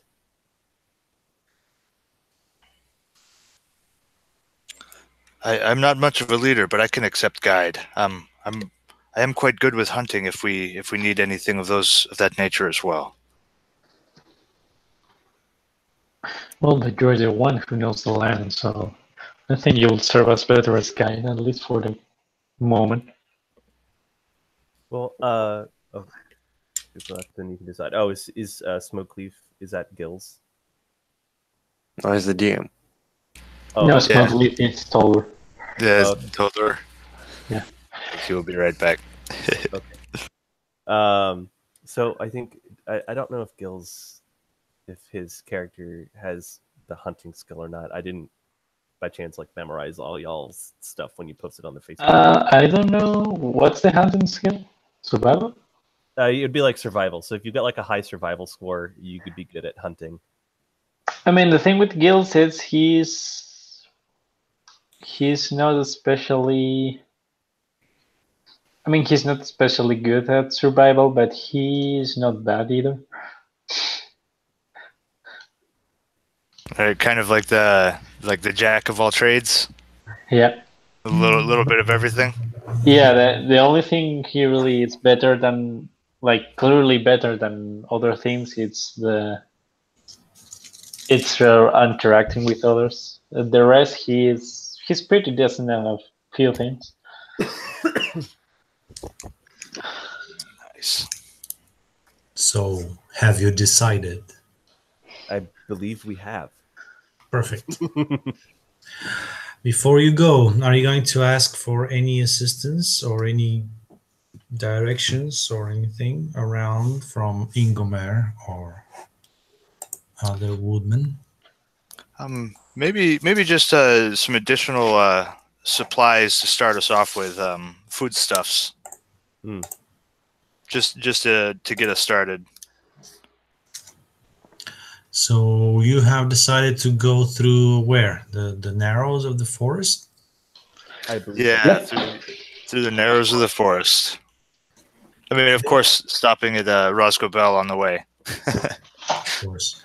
So that's a good idea, though. I need to cut out a little bit of these events because your way to Roscoe Bell will be quite safe. You'll be able to resupply at Roscoe Bell.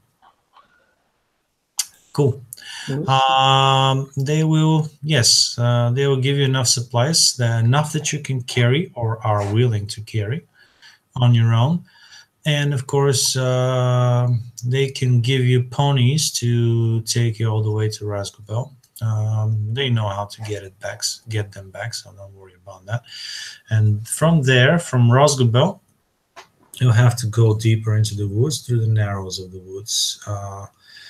So you have about maybe, let's say, a week to Roscoe Bell, and then maybe a week and a half or maybe two, depending on how you're going, through the narrows of the forest to finish your journey. And then, of course, you have to travel back.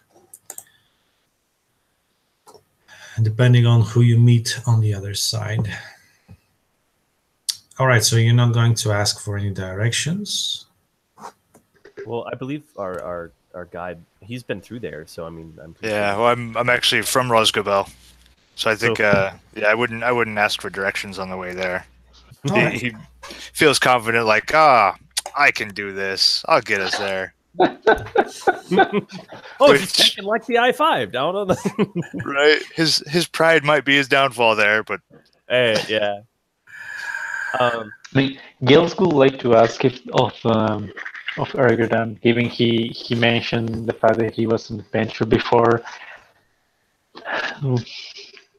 I have traveled myself quite a lot before, but it used to be, well, I always try to stay away from any dangers, mostly no lands not too far from, well, my home breed. Is there any tip or counsel you could leave to, well, a young, I guess, soon to be adventurer, wanting or not, or at least an emissary that expects to get something out of this and So hopefully come back to home. So you're asking Ingomer, right? Ingomar, yes, sir. He will. It will be like a morning after heavy drinking, so he'll be kind of holding his head, and he will tell you, "Well, look, young master from over the mountains. I can tell you one thing that may help you. You see that gal over there, and he points you towards the direction of the palisade. And next to the palisade, there is a small hut, and in front of the hut, there is a small fire already, and a very old woman, but she's obviously younger than Ingomer, is like cooking something over a fire in a pot. So that gal over there, he says to you, this is Heva. This is a old friend of mine. Make sure you say you send her my greetings. But obviously he doesn't want to go with you. Maybe there's something there. And he says that she used to be a guide very good guide through our woods. So if anyone can give you any directions or safety precaution measures, well, she's the one to speak to. But I cannot really make her. So it's up to you and your charms, young one. And he takes another wooden cup and he pours a little bit inside. It really smells disgusting. It's some sort of a tea or something, but it's obviously used to cure hangovers. A little bit of egg, a little bit of leaves and Yeah, roots and stuff. Oh, thank you. I must surely speak to her, or at least try to. I guess there's nothing to lose. Thank you again for your assistance, and well, I hoped we'd achieve something with this, and well, we might came back with the knowledge you seek. Until then, farewell. And Gilles will start making his way to this Helba. See, that seems to be too silent, and at least with some people. You see an old woman, maybe around her mid-50s. She's cooking something. It doesn't really smell delicious, but seems to be enough to fill an empty stomach. She doesn't seem happy at this point. In her eyes, you can. Do you have some insight proficiency?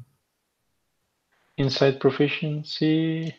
Yeah, actually, is one of the things he's like very Right. good at. The expert, So you can see this kind of a wanting for the things that she had previously in her life, but she has now long had to leave behind and become a sort of a housewife.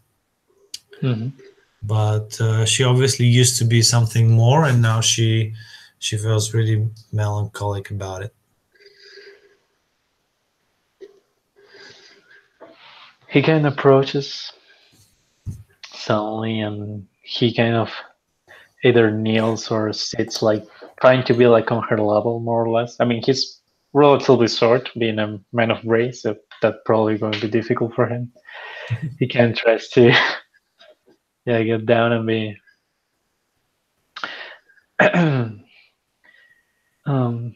greetings, my lady. I'm seeing I'm seeing in your eyes that I see there's something's bothering you. I feel there's sorrow in you, and I was wondering if I could be of help. She takes out something from the pot. It seems to be quite hot for you, but she chews like a bit out of it. Like she doesn't even flinch. She puts it back into the pot, and she spits into the ground. It's like, what do you want? Just cut the courtesy, man. Not man, boy. Tell me what you need. Well, I Don't have. violate me too much. I may get some thoughts in my head that you don't want to know about. Well, I might speak to you as Helba, plainly, if you prefer. Yes, I am Hella, and I'm. Well, I don't know. I'll tell you who I am after you tell me what you need. Oh, how I have heard great things about you. Oh, really? By Yeah, whom? I have heard that you know the forest that lies to the east of us like no other. If it's like no other, I really cannot tell you about this. We've seen some elves around here that may be more acquainted to our forests, but from our side, yes, I've been around. Well, it happens to be that me with some companions, we may have to travel through it, probably stop and run the ball on while still having to make our way further east, Roswell, sorry, further south and east through the narrow of the forest. And well, I'm a traveler myself, but I have never gone that far and really not used to what we could say a perilous journey. And well, I wanted to know if there's anything that you will feel glad to share with me that could be of help along the travels. I mean, anything that you would like to share will be a great gift for me. She will just leave her ladle, yeah, into her pot, look at you closely, even stand up, approach you, and then she will, just like a mother or a grandmother to a child, she'll just grab you by the arm like this, just to see if you have any muscle in your arms. Not much. She'll be like, "You're a smart boy. You may not be much of a adventurer, but you're smart. I mean, just look at you. If you go into the woods, best you can hope for is a swift and merciless death. But since you're asking, maybe there's something here. Maybe you're not that stupid after all.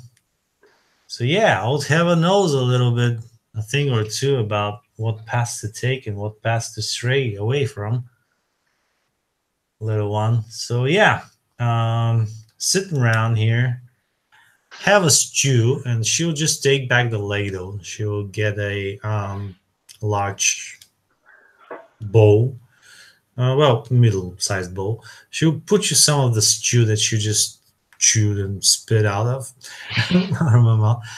She'll give it to you. She won't pour any herself. She'll smile. She'll say, "All right, young boy, well, for me to give you my life's work in a few sentences, maybe you should give me something. Tell me, is it true that over the mountains you have those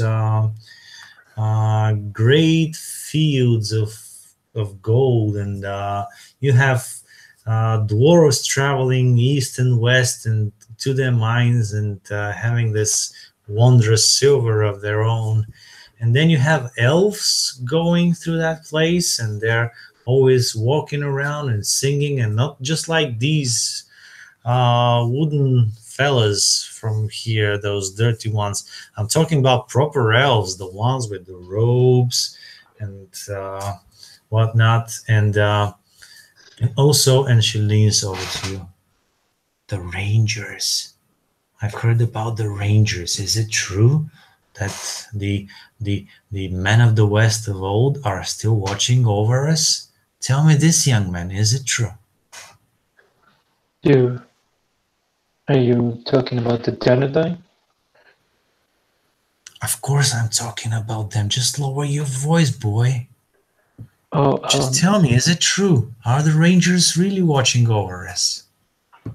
I mean, they indeed would like to. I mean, I have made business with them time to time. They did seem to like to wander around and not far to the north of Bree. I mean, I don't know if they're watching over us. So there were a couple that when I made my travel here, a couple that, well, merchants that they said they wanted to come along. I don't know. I have lost sight of them since we arrived here. We were quite the big group, but yeah, the Denador is still around, even if a sparse and few. I don't know. They tend to keep to themselves though. And about the other things you said, I mean, yeah, we do have dwarves passing by, and especially as you said, going towards the mountains every now and then. I mean, we at Bree like to always to receive foreigners, so well, try it with them if possible, and we indeed well use that silver you speak of. And he's actually going to pull out a couple kinds of silver like from his pouch and show her. You see her smile, and her at first cordial smile just turns into a sinister smile. And then she leans over to you, takes her large ladle, and she just points it towards you just like a sword of some sort. And she will tell you this: listen, young boy, you may be smart, but you're way too naive.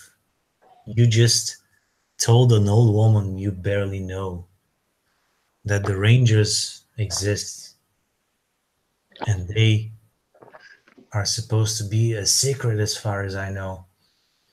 So I would suggest down your travels in order to be alive, to stay alive, not to be that naive to strangers. Now eat. And she'll give you a gesture to eat her stew. He'll say, "Oh, I didn't know they never said anything about that. I mean, they're just there." And he will try to taste the stew and put his best face like, really good. Oh, cool. So you're gonna eat her stew then. Yeah. Hashtag Give me give me your persuasion check now, and you just received a very low DC, so make it work. the first roll of the game. Damn. I would love to have my dice here. No, to do online. I don't like that much. Okay, I have to persuasion. You said. Okay. Oh, I'm good at it. Oh wow, not 20 for a total of 26. All right, nice. So she will then tell you to shut up and don't just give any more information to strangers, but she will gladly tell you what she knows, and she'll start telling you about paths into the woods and how to find them because they're constantly changing. She will tell you how to discover traces of silken web from spiders and how far you have to stay away from such places so that you don't encounter the spiders themselves. She's going to tell you what types of paths goblins and other orcs like to traverse so that you can stay away from those as well.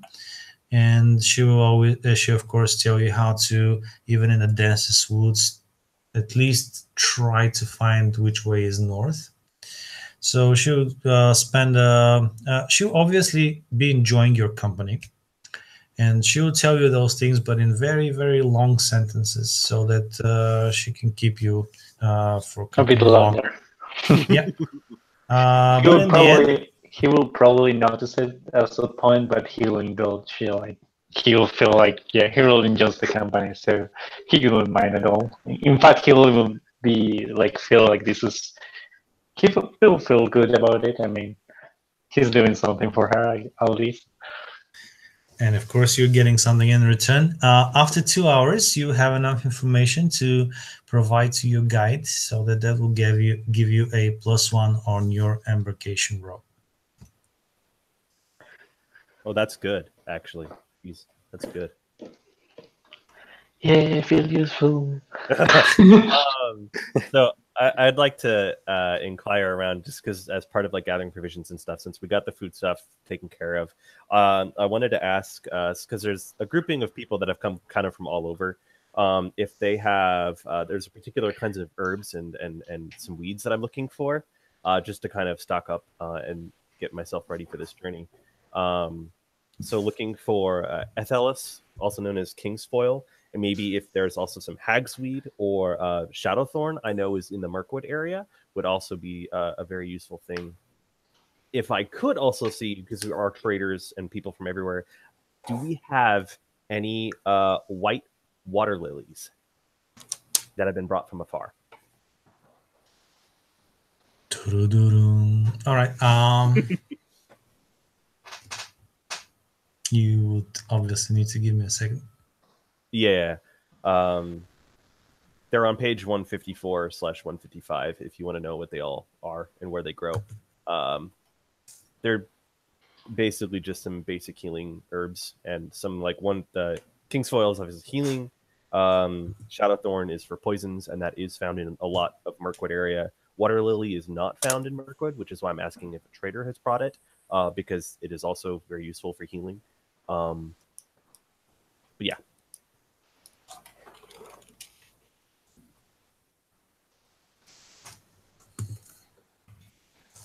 Since you already read all those things and you know more about your herbs than probably myself, I'm gonna say this. If there's anything that can be found specifically into the Mirkwood area, it will be, of course, easier to obtain Yeah. than things that could have been brought from afar. Of course, we have a river running, and of course, it has some stale parts, but those stale parts of the Anduin are actually overcome by the shadow. So Water Lily will probably be a lot harder to obtain than the rest. Then Shadowthorn. Okay. Yeah. So you want to find them from a merchant, right? Or just a trader if possible, just to kind of get my initial stock. Because I know I've got like that herbologist kit and stuff, and you and I had talked about like what kind of herbs you could have in there. I just wanted to make it known that I was attempting to find those and gather those, so I'm not just like, look at these herbs that I conveniently have. So yeah, let's see how many you could have found from people. So that would, of course, probably require some charisma skill, and most of the times it should be just a simple persuasion. Of course, unless of course you want to use some other means of obtaining them, like lying to people, stealing. No, I'm no good at that. I will just attempt to talk with people. All right. All right, that is a 14 with no bonus. 14 on persuasion would, of course, net you some small amount of herbs that, like I said, if it can be easily found in Mirkwood or around moist and wet areas, because there's a river running through all the 3 settlements of the Woodmen, you can get yourself 3 sorry, what's the word? Not like 3 potions, but 3 like pinches, or leaflets or packets. Yeah, however you want to put it.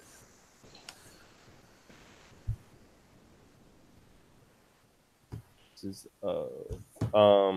so Shadowthorn's definitely a yes. But I don't know about Athelis or King's Foil. I mean, it is relatively well known for its medicinal purposes. So would you figure that people would probably carry it? Yeah, if it's like a well-known thing. Yeah, I mean, King's Foil is what it's known to in the realms of Middle Earth, and it says it's like only found in the men of the West once made their dwellings.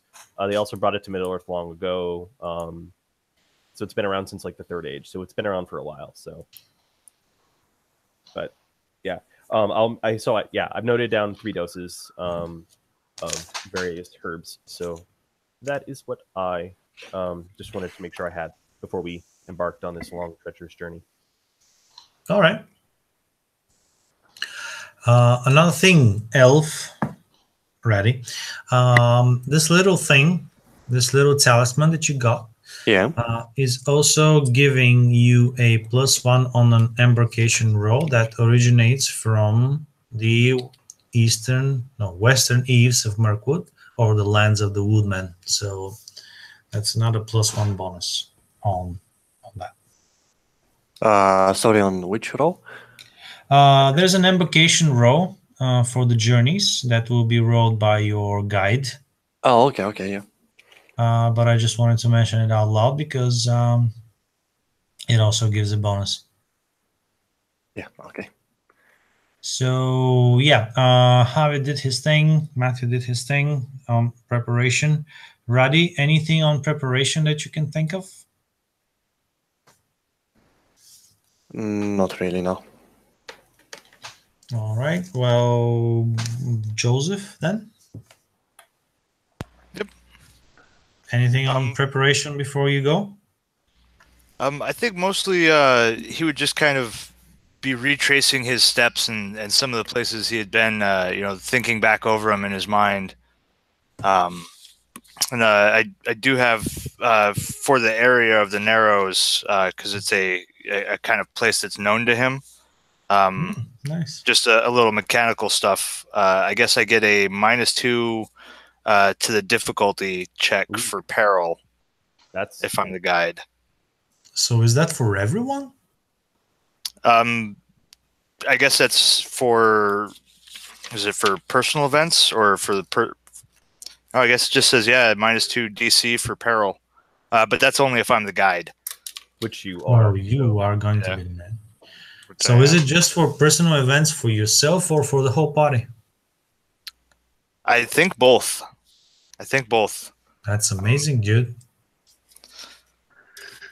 I could That's fucking double amazing. check it, but I'm pretty sure it is for both as the wanderer. Perfect. I can take it to, since you're the guide, you can just give your expertise to, not like expertise mechanically, but just give expertise to everyone with you as to what they should be doing. Yeah, or I'm sorry, it's I wrote that wrong. It's actually it lowers the peril rating by 2. Oh, Is what it is for if the journey passes through lands that I know. So that would actually only be the Narrows of the Forest. So like anything in the Blight, like we would be screwed if we go through the East Nether Vales, which on the map is like kind of just it's almost a joining piece unless we go actually through the wood the entire time from Rosgobel. Like. So if we went into an area that I didn't know, we wouldn't get that that bonus at all. That's even better, actually, because you'll mostly be going through the Narrows of the Forest. So lowering the peril rating will also means a better embarkation roll for you, and also will mean the difficulty class for all tasks will be lower because of the lower peril rating. That's amazing. Oh, nice. We really picked the good guy. Some guy in the group for Adventures in Middle-earth was like, all right, the Slayer and the Warrior are so awesome in combat, but the others are lacking. So, is this balanced or shit? And I tried to explain to him that Wanderers and Wardens and all those other guys really excel at other tasks and other, parts of the game. And I don't know, he didn't sound convinced, but here it is. Your Wanderer just made your going through the Narrows of the Forest, which is supposed to be a very perilous thing, into not really that perilous thing. I mean, of course, it's not entirely safe, but yeah, it's less perilous. It's still going to be pretty dangerous. too. Right? It's still going to be dangerous. But Actually, a question. We are like at the start of summer, no? More or less, because it's like it just was like the solstice. yes, you'll be leaving midsummer. Midsummer, okay. And if you go through the Narrows of the Forest, it will take you about 2.5 to 3 weeks one way. So maybe a month and a half if nothing else happens. Okay. And you should be back for autumn harvest. Okay, just a quick mechanic question here. Reading in the kind of in that same pathing area, does the place we're traveling through, does that qualify under daunting terrain because it's technically southern Mirkwood? No, you're going through the Narrow of the Forest, which is not exactly daunting, but it's like the next lower part. Severe terrain? Yeah. Severe, yeah. Okay. It's But- brown, yeah. So it is a more difficult terrain, but we have a guide that's going to help us out with that. I just wanted to mechanically, just so I'm understanding how some of these numbers work. Yeah. I've already calculated those things. So in front of me, I don't have like the how I came to those numbers, but I spent some time coming to those numbers. Okay. But, Okay. Cool. but now that you are just lowering the peril rating by 2, god damn it. You fucked up his numbers. So now, Missed them. now you're going to give me an embarkation roll, which is a d12. You're going to add your wisdom bonus. You're going to add your proficiency bonus. And you're not going to have a minus for peril rating because you're awesome. And you're still going to have a +2 from what Javier's character took from Hava's suggestions and what Radi's character took as a talisman from that crazy person. So that's going to be a lot. Yeah, 12 plus. I like 12 plus. yeah. That has me with a +7 right now. From Wow. wisdom, proficiency, and the bonus from you guys. Oh, I'm sorry. It's half your wisdom. Oh, half the wisdom. Okay. And it's always rounded down, of course. Yeah. So that is only a +5, but that is still like wow. Yeah. Wow. So roll a 7 or Oh, whoops, that's- higher, and we get like the best possible start. Yeah. Well, I have What? bad luck with rolling dice. So Fingers crossed. yeah, I don't really know. I have rolled a 3. No. Yeah, I rolled a 3. So with that +5, that gives us an 8. 8 is called fine weather. Ah, that sounds well. So as you embark, the morning brings a beautiful sunrise and raises your spirits and fills all of you with hope for the journey ahead. Even those of you who really don't like hot and warm weather are suddenly feeling the soothing energy of the sun upon you. Of course, there's a light breeze just at the right time when you start feeling a little bit hot in the midsummer, so it cools you down.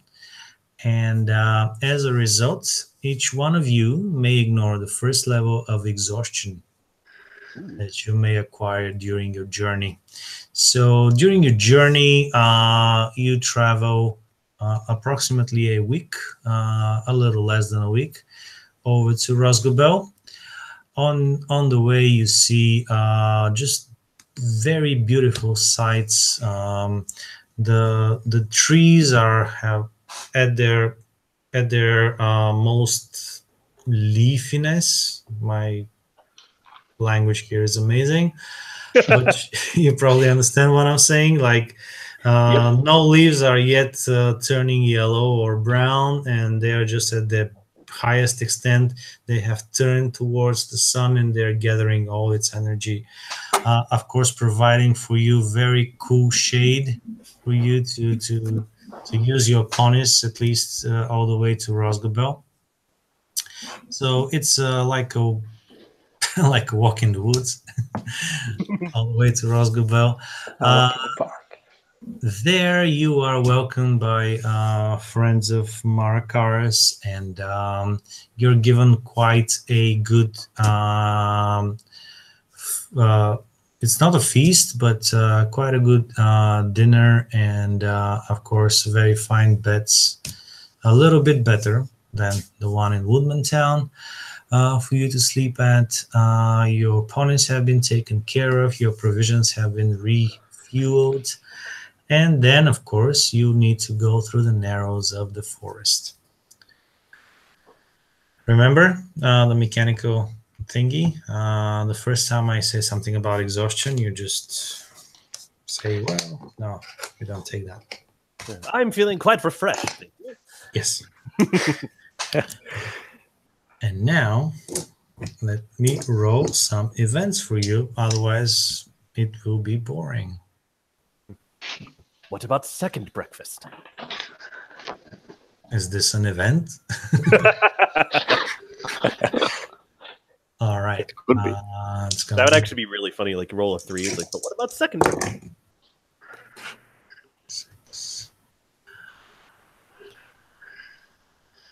perfect. Just perfect. I mean, the things in this game, it just makes me prepare a few things for different types of events, and of course, as every DM or GM, you want to have some scripted encounters. But when you roll the exact number that you need that corresponds to the scripted encounter you have in mind, that's just awesome. All right, so Destiny. thanks to Heva's instructions, you start going through the narrows of the forest, and of course your awesome guide Marakar can find the perfect paths for you to follow. Instead of walking through a murky wood in the shadow of the shadow, come on, that sounds stupid. Penumbra. But yeah, in the remains of the foul disturbance of the necromancer on this beautiful forest, instead, you always seem to be finding some well-hidden and well-forgotten forest glades. And sometimes you can even find an opening where you can just watch the sunset and the sunrise when you find camp. And you are feeling like you're walking through some of the woods in the past ages, when the world has not been corrupted by the shadow and the necromancer, and of course we all know it's Sauron himself. So here, each member of the company can make a wisdom or intuition check of their own choice, something that they're proficient with. Your DC, of course, thanks to your guide, is now lowered to a 14. And if you are successful, the beauty of the scene that you just see, it invigorates you. And it says here that you recover 1 level of exhaustion, but I'm just going to put it as ignoring 1 more level of exhaustion if you really happen to have that much exhaustion for such a short journey. So is it just adding the wisdom bonus, or is there like a sub skill? It says a check of your choice, and you can explain to me now in short how the skill that you chose to roll for explains your suddenly found inspiration from the wondrous terrain that you're going through that invigorates you. Okay. Well, I think that nature, it's a wisdom roll. It's a subset of wisdom, and I'm proficient in it. And I think perhaps by traveling through some of these glades, I'm just like kind of all giddy with different plants and herbs and things that I'm seeing, and I'm like writing down like, oh, but I saw this today, and so I think that would kind of help like respark some of that exploration and adventurous nature, and kind of reinvigorate me to kind of keep carrying on. And that's an 18 plus 4, so 22 on the roll. Awesome. You're probably gonna write down a whole chapter of this. Yeah. Anyone else succeeding and want to share a fine memory of their journey? Yeah, I think I almost think it might fall under maybe traditions. Just with like the oral tradition of storytelling and sharing from the woodsman. I mean, if it needs a role, but mostly like through the journey, he's Murakar is sharing different things that he remembers, like different short tales about some of the times he's been through the wood. You know, like coming across one glade, maybe he's like, "This is where I saw my first Rosgabel rabbits. You'll never believe how fast they are. They're just there in a second and gone in a flash. I've never been able to stick one with a bow. I've never had one in my soup pot. They're a marvel to see. They're quite beautiful and spectacular." And at other times, you know, saying like, this is where I had seen my my first deer standing proud as the morning sun came up on the dew-laden grass. And he's more sharing these tales of his previous times that he's wandered too far into the wood without his master knowing. So I guess I don't know if that's like a skill or anything he would need to roll. He's just kind of seems to be much more open out here in the woods than he was in the town with all of the people and the celebration around. Mechanically, to earn that another level of exhaustion that you're going to ignore, it still needs a roll, but I just wrote the last paragraph and you're going to love it. You are subject to advantage if your embarkation roll was an 8, and it was an 8. Oh, that's really Nice. So you're just killing it so far. Nice. What would you like me to roll for that? Well, your traditions, you can roll them with advantage, and if you get 14 or higher, you ignore another level of exhaustion if you get it by the end of your journey. Oh yeah, with advantage that gives me a 16 with my traditions bonus. It was 11 on the die roll with the +5. So remember, you are going to ignore 2 levels of exhaustion should you get it by the end of your journey. How about you, Javier?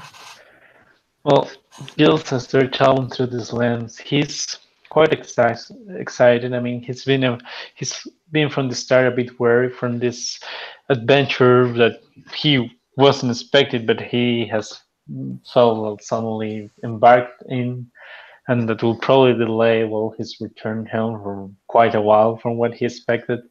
But at the same time, he feels invigorated by the fact that he's actually, establishing bonds and cooperating with people from other cultures, which it's something he always has dreamed about, even if others thought back at home that he was foolish to hope for such things.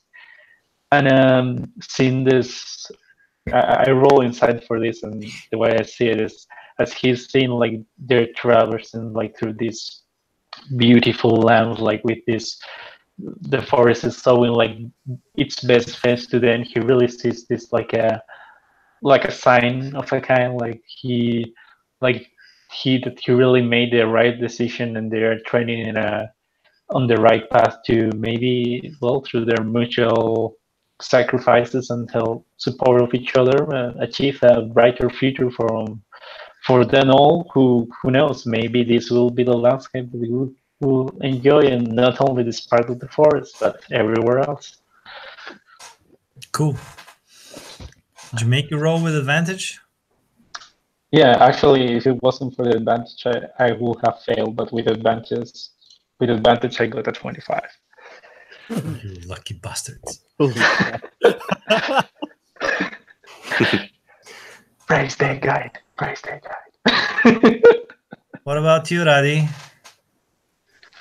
Well, I've been listening to the stories that Marakar has been telling all the way from Rosgobel, and I just laugh listening to people telling stories about their lives, and that combined with the beautiful nature that we've passed through, just makes me feel good about myself. Awesome. And I don't know what role to make. You can look at your wisdom or intuition skills. Oh yeah, okay. And you can think of some sort of implication of any of those. Usually what we do is we pick out something we're good at, and then we try to adjust the narrative. I love this word. to what these mechanical things are implicating. And then, just make the roll. So I would even allow performance for this task, but as far as I remember, your elf is not really charismatic. No. -1. Because then a performance would have been like you see all those wonderful sights and then you write the poem about them or a song. but something in your intuition or wisdom skills that you can see as something that drives your elf. I mean, you really have to think of what drives your character. All right, I think I got it. Yeah, thank God for advantage. Okay. I got a 17 with Nice. with an intuition roll, and I'm going to do it with the perception skill. Focus on the finer details of these glades we pass through. Now, spot some beautiful flowers or some animals that are not so easily spotted. Something like that. And maybe your elf is very happy to see that the shadow is not in those particular places as you would have expected it to be. Like Yeah, that. that's always thing. All right, awesome. Your journey's been going so great so far. It's amazing. I love it. I'm going to need a moment and I'll be right back. And after which we'll have a very short, maybe half an hour tops until we wrap it up for the first session. Cool. Excellent, excellent. I'm also going to step away for a short, quick second. I'm gonna grab a snack real quick.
All right. So did anyone else take a break? Yeah. I am currently popping some popcorn. All right. Cool. That's going to be another minute or two, right? Yeah, and I think it's another 2 minutes. But... All right. All right. I am back. All right. As soon as Matthew's popcorn is ready, proceed.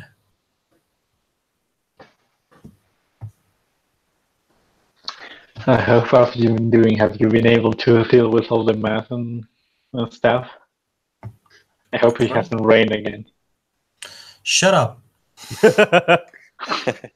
Maybe I'll have to send some of my weather to you because it's been raining for like all week, but now today is like bright blue and sunny. So I miss rain. Here in Southern California, we had about 10 minutes of rain like 3 days ago at 2 in the morning. Other than that, it's been like months and months and months. It's hot, it's dry, and it's really hot. All right, I'm ready to switch with you. I love such weather. I would love rain. We're still in a drought. Like we would love rain. It's almost to the point where it's like this mythical thing. Like, oh my God, the sky water is falling again. What are we going to do now? How am I going to drive? What's happening? It's the apocalypse. It's really rare lately. I lived in the Netherlands for 5 or 6 years. I fucking hate rain. I lived in Costa Rica or Central America for just over a year, and I mean it rained a couple times a week. It was beautiful. The place was so green. It was like a jungle. Like it was just trees everywhere. Like I would love to go back there. I loved Costa Rica. Up here in the Pacific Northwest, up in Washington, it's classified as a coniferous rainforest, not a tropical rainforest. So we get just about as much rain as down there, but it's just like a different plants and stuff. So it's always green up here.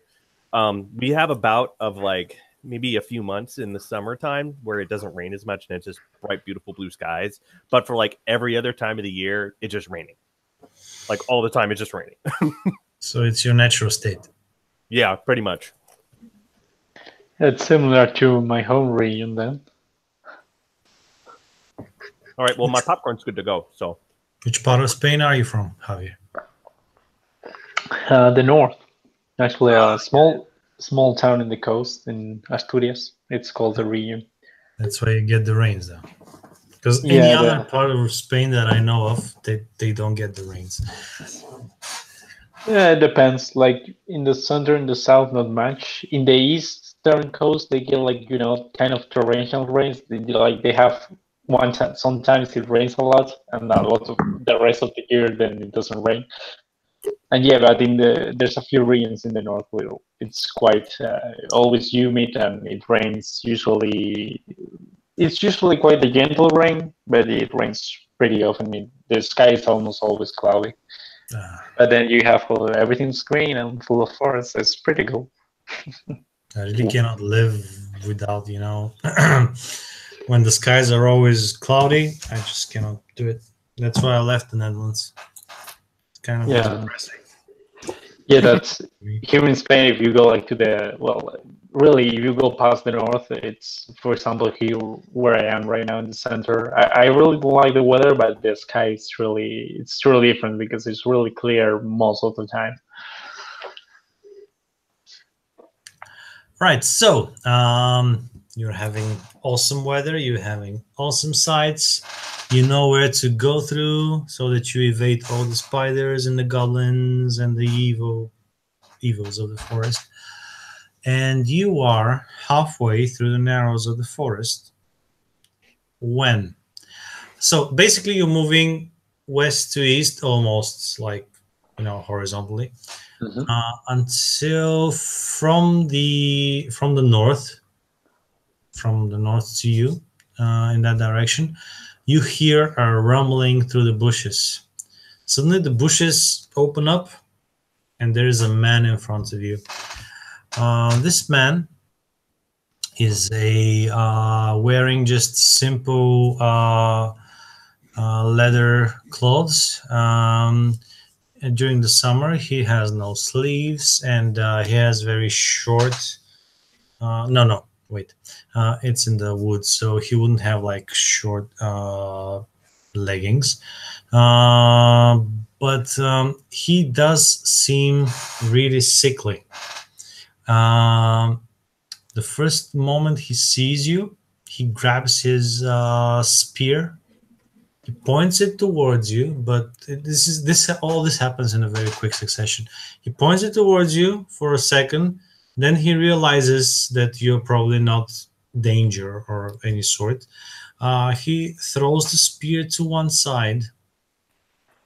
He puts his hand into his inner pocket. Then he grabs a piece of paper. He motions with his hand towards you, and then he just collapses, obviously from exhaustion. From where you're standing, probably about good 5 or 6 meters from the bushes where he emerged, you also can see that he has a lot of spider web all over him. Yep, cobwebs. Thank you. And that's about it. He just collapsed, his face right into the slightly muddy, grassy forest floor. And there's a piece of paper he is holding in his left hand. Well, I would like to, seeing him collapse, kind of immediately tousle over, and I would like to ascertain the nature of the medical emergency. I'd like to do a medicine check on him. Go ahead. Your DC is 14 for all the checks that you're gonna make during this journey. Also, this game really does utilize if there's a success, and if you are 5 over the DC, it's a great success. If you are a failure, but then if you're 5 lower than the DC, it's a serious failure. So it's like degrees of. That's nice. So you said the DC was 15 or 14? 14 is your Okay, DC. because I rolled a 10 plus 4 on medicine, so that's exactly a 14. Perfect. So you do recognize that this guy is not really injured. Of course, his paleness and his sickliness can be attributed really to attrition and exhaustion. Okay. So he's not like poisoned or anything like that? No, he doesn't look like that. Okay. Cobwebs would be more like things that he needed to go through on his way towards you. Yeah, I was just worried that if he had encountered spiders, that he might have been envenomed at some point. So that's good to know. I'm just gonna kind of like flip him over and lean him up alongside like a tree, and then take the paper and then hand it out to someone, or like raise it up like, does someone want to read this while I inspect him for wounds? Is he okay? Yes, he appears to be very tired. This doesn't appear to be any wound markings on him, or punctures, or stabs, or anything of that nature. He's been traveling for quite some time with no food, water, or other provisions. So whatever this letter is, it seems to be of great importance. The piece of paper he holds in his hand, and now you can see, is a bunch of scribbles that you obviously recognize this person as a woodman. They obviously don't use written word as far as you know. So this is some sort of scribbles on a piece of paper that might or may not mean something to some of you. But it's like a drawing, or it's actual like.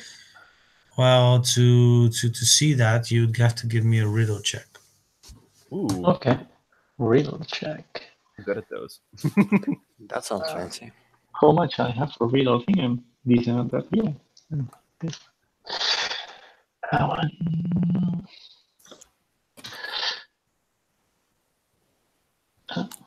Damn it, now it's not responding. God damn it, stupid roll.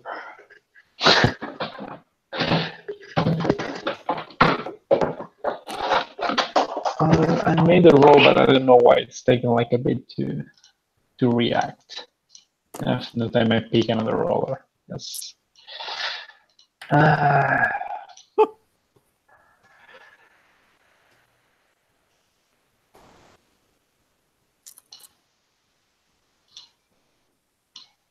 While you're doing that, Marakar, having the time to actually approach this man and see what's going on.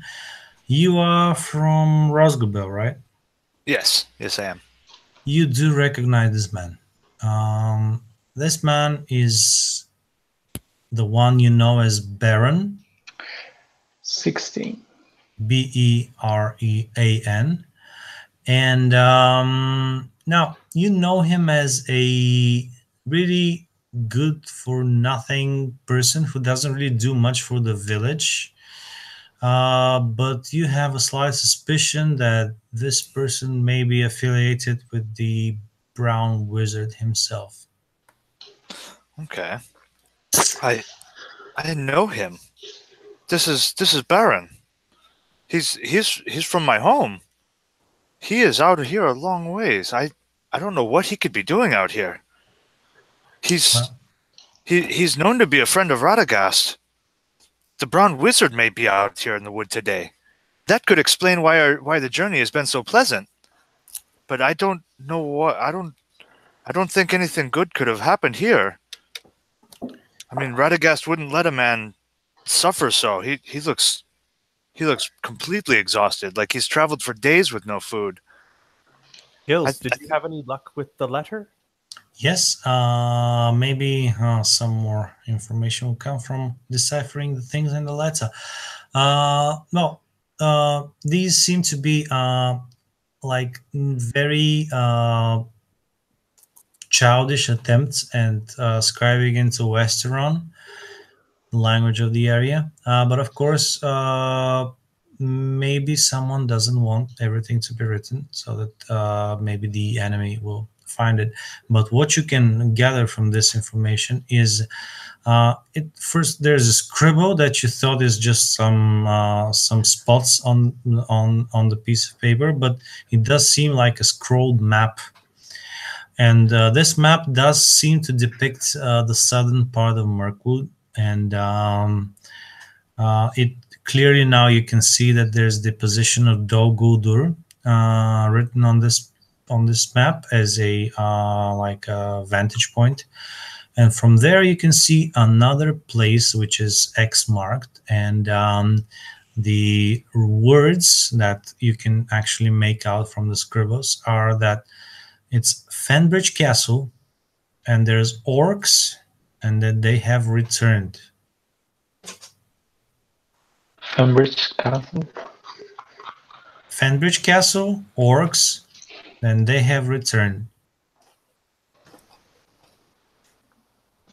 And you already know that this person is somehow affiliated with Radagast. I think it's some kind of warning from the Brown Mage, Radagast, as you call him.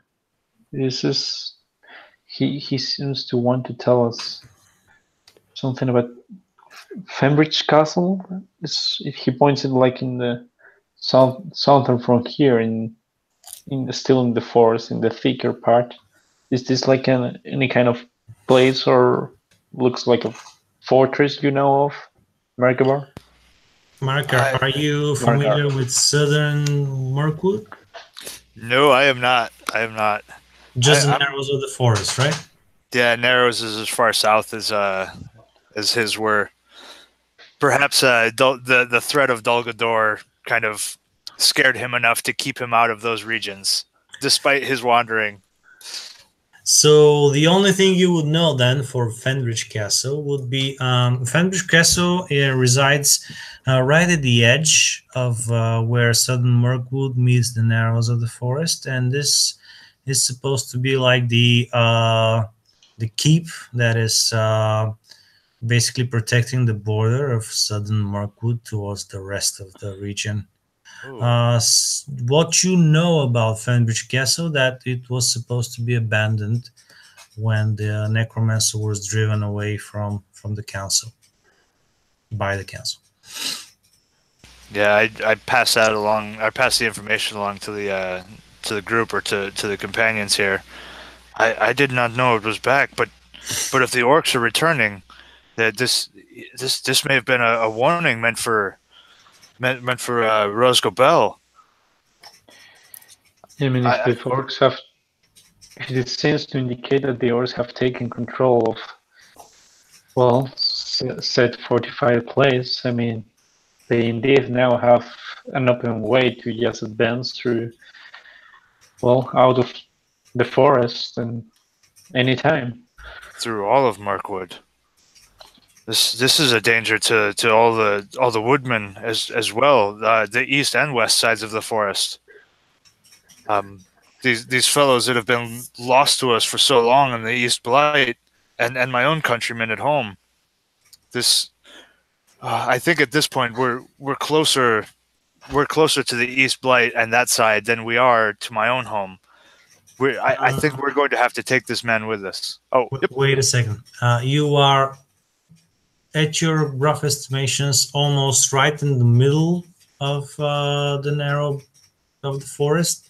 So basically, from here, it's almost the same distance to either Rosgobel or the East Light, Okay. because I like to make choices harder. Right. Which direction was the man running? Was he like kind of running? He was running like across for your path. He was coming from the north. You are moving west to east, and he was coming from the north. Okay. So it didn't really make it seem like he was running towards either direction. No. Like, okay. Well, I would like to see if I can kind of resuscitate him with some like a tea or something to kind of wake him up to see if we can get some more information out of him. You can give me a medicine check, of course. Okay. That's only a 10. All right. As soon as you get down to him and try to maybe use some leaves that have some nitrogen in them to just kick him back into consciousness. Mhm. Just as you're doing that, from the same side where he came from, the bushes, there's a sound again, and of course you are now weary and on your feet, trying to see who comes out of there. And from there, you see a few shapes of humans who just come out of the bushes. There is 4 humans, at the head of whom there is a woman who is obviously their leader. And each one of these humans has a dog roughly the size of a Rottweiler with them. And they are dressed more or less like woodmen themselves. But Marakar, you don't recognize them being from any clan of the woodmen that you know. The moment she sees you and sees that man there, she points out the blunt end of her spear and says, "This man belongs to us. He stole from us, and we need to take him back."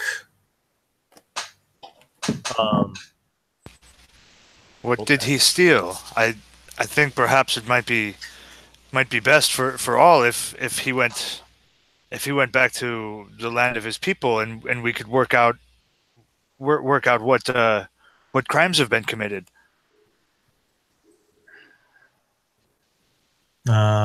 She puts her spear down with the blunt end in the ground and says, "Well, there are a few things missing from our house, and he has obviously taken them and put them somewhere." So while they're talking, I'm going to use my elusive hobbit nature to try and make myself kind of hidden. That includes both hobbit elusiveness as well as the unobtrusive traits, which allow me to be extra stealthy and extra hidey when I need to be. So I'm going to roll a quick stealth roll. All right. There's enough of it's midsummer, so there's enough grass under the canopy that you can just roll into and make yourself scarce. Okay, so that's an 18 on being stealthy. Yes. And she says, "Well, my name is wait a second, Dagmar, and I serve the lords of these woods. And what you suggest to me is that you take this man back to his home, since even though he stole from us." Well, what was it that he stole? He's clearly in no position to travel at the moment. What is it that he has taken? He stole some of my family's idols and talismans.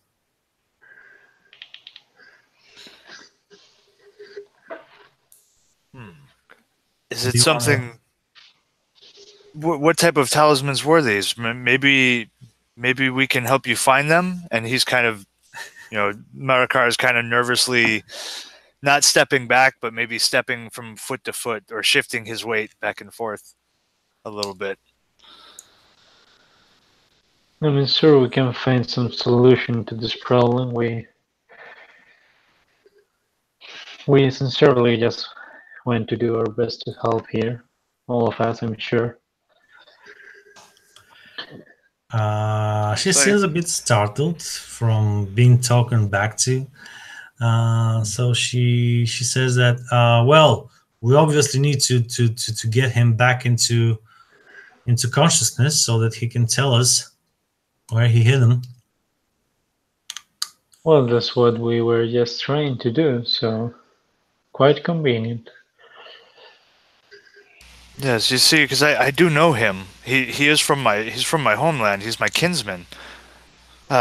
He may not be the best or most useful of a man, but I don't think he would be. I don't think him a thief. He is loyal with Radagast, our master of our wood. I do not think he would or surround himself with thieves. Can I just There- out of there must- character tell you Oh, that yeah. how much I love that you're just spilling out information to any person you see? All right. Does anyone have a passive insight of 13 or more? No, I am 12. Gills has 16. Awesome. I'm at 14 for passive. Those of you Where who have can I passive, see passive? it's generally 10 plus your bonus in insight.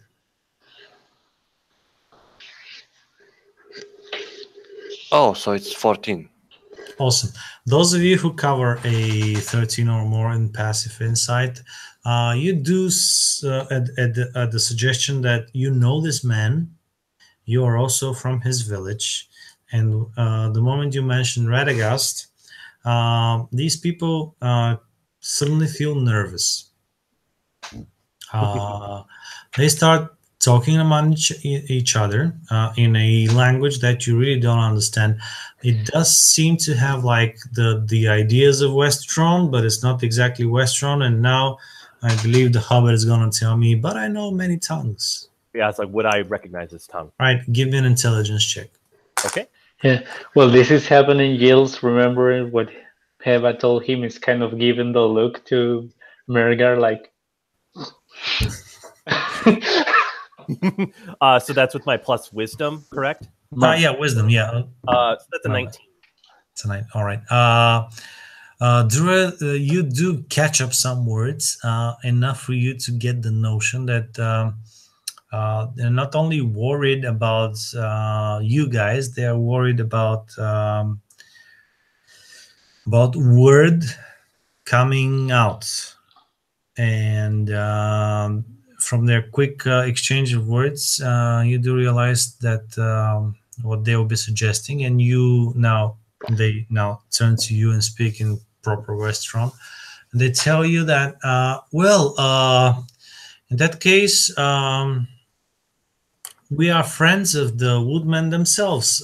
So why don't we just wait here and camp with you? And when he comes back to conscience, maybe it will all get resolved without the necessity of going away all the way to Rosgobel. Maybe if he could just, give us back our things and a slight compensation of all this inconvenience, then maybe we can just go back in our own ways, and you can go your own way, and it will all be forgotten. What do you say? Yeah, Markai kind of looks around at his fellows and turns back and goes, I think that should be acceptable. I would agree to that. A friend to the woodman, it would be grand to share some tales by the fire with you, of course. Use that gullibleness. Yep. Yeah, Marikar is buying it. His naivety and gullibleness, he is. So I'm the only one who probably caught that tongue, but I'm also hidden, so they don't know where I am, and I didn't disclose that. So as far as you know, they're on the up and up. Yeah, if you want to remain hidden and out of sight from these guys, the others wouldn't know. What about you, Javier, and you, Radi? Do you accept these people as kinsman of the woodman, and you're going to be camping together for the night? If Marakar accepts them, I do as well. But probably you'll remain weary and on the lookout. Of course. Yeah, man. Giles doesn't trust them at all after feeling their nervousness. So he's just going to stay silent for now. All right, so Hey, Toby. Oh, that. Sorry, Sorry? it's my dog. My dog just grabbed something. So I believe on that cliffhanger, we're going to end this session tonight. And you're going to be spending the night with some people you met in the woods. That sounds great. Oh boy. Yeah, Marikar, I believe, saw the nervousness and took it the same way his nervousness is. Meeting somebody new, there's like but you're from the same place, so that should be all right. You're friends with us, cool. So I think his youth is showing and may be problematic. You were so prideful, and you still have talked to Hina.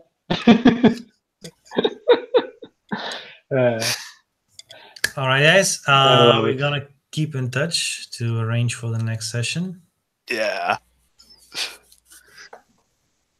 And I hope you enjoyed yourselves to come back for this. Most certainly. I'm having a great time. Yeah, I enjoyed it a lot. I love storytelling. I love it.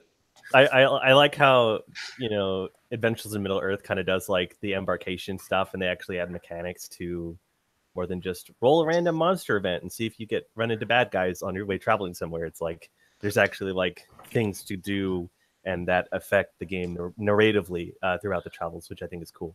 Yeah, that's what I prefer to standard 5th edition.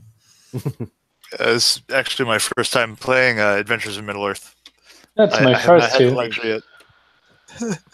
Well, a whole session, and I think we rolled a skill check just twice or 3 times or something like that. Yeah. Yeah. Not a standard 5e session, right?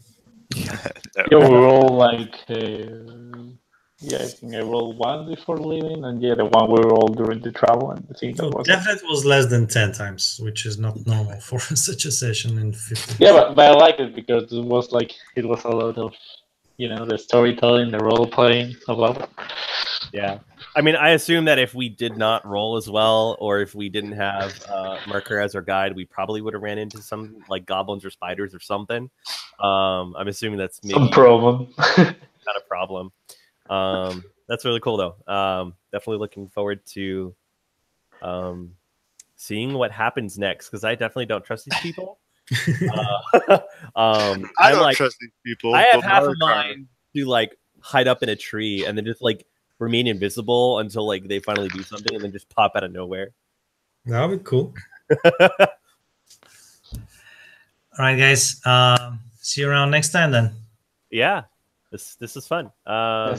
See you guys later. See you, man. Thanks See for you. the game. Yeah. Yeah, thank you for DMing. it's a pleasure to meet you guys also. Oh yeah, that too. I look forward to picking this back up. Yeah, certainly. Perfect.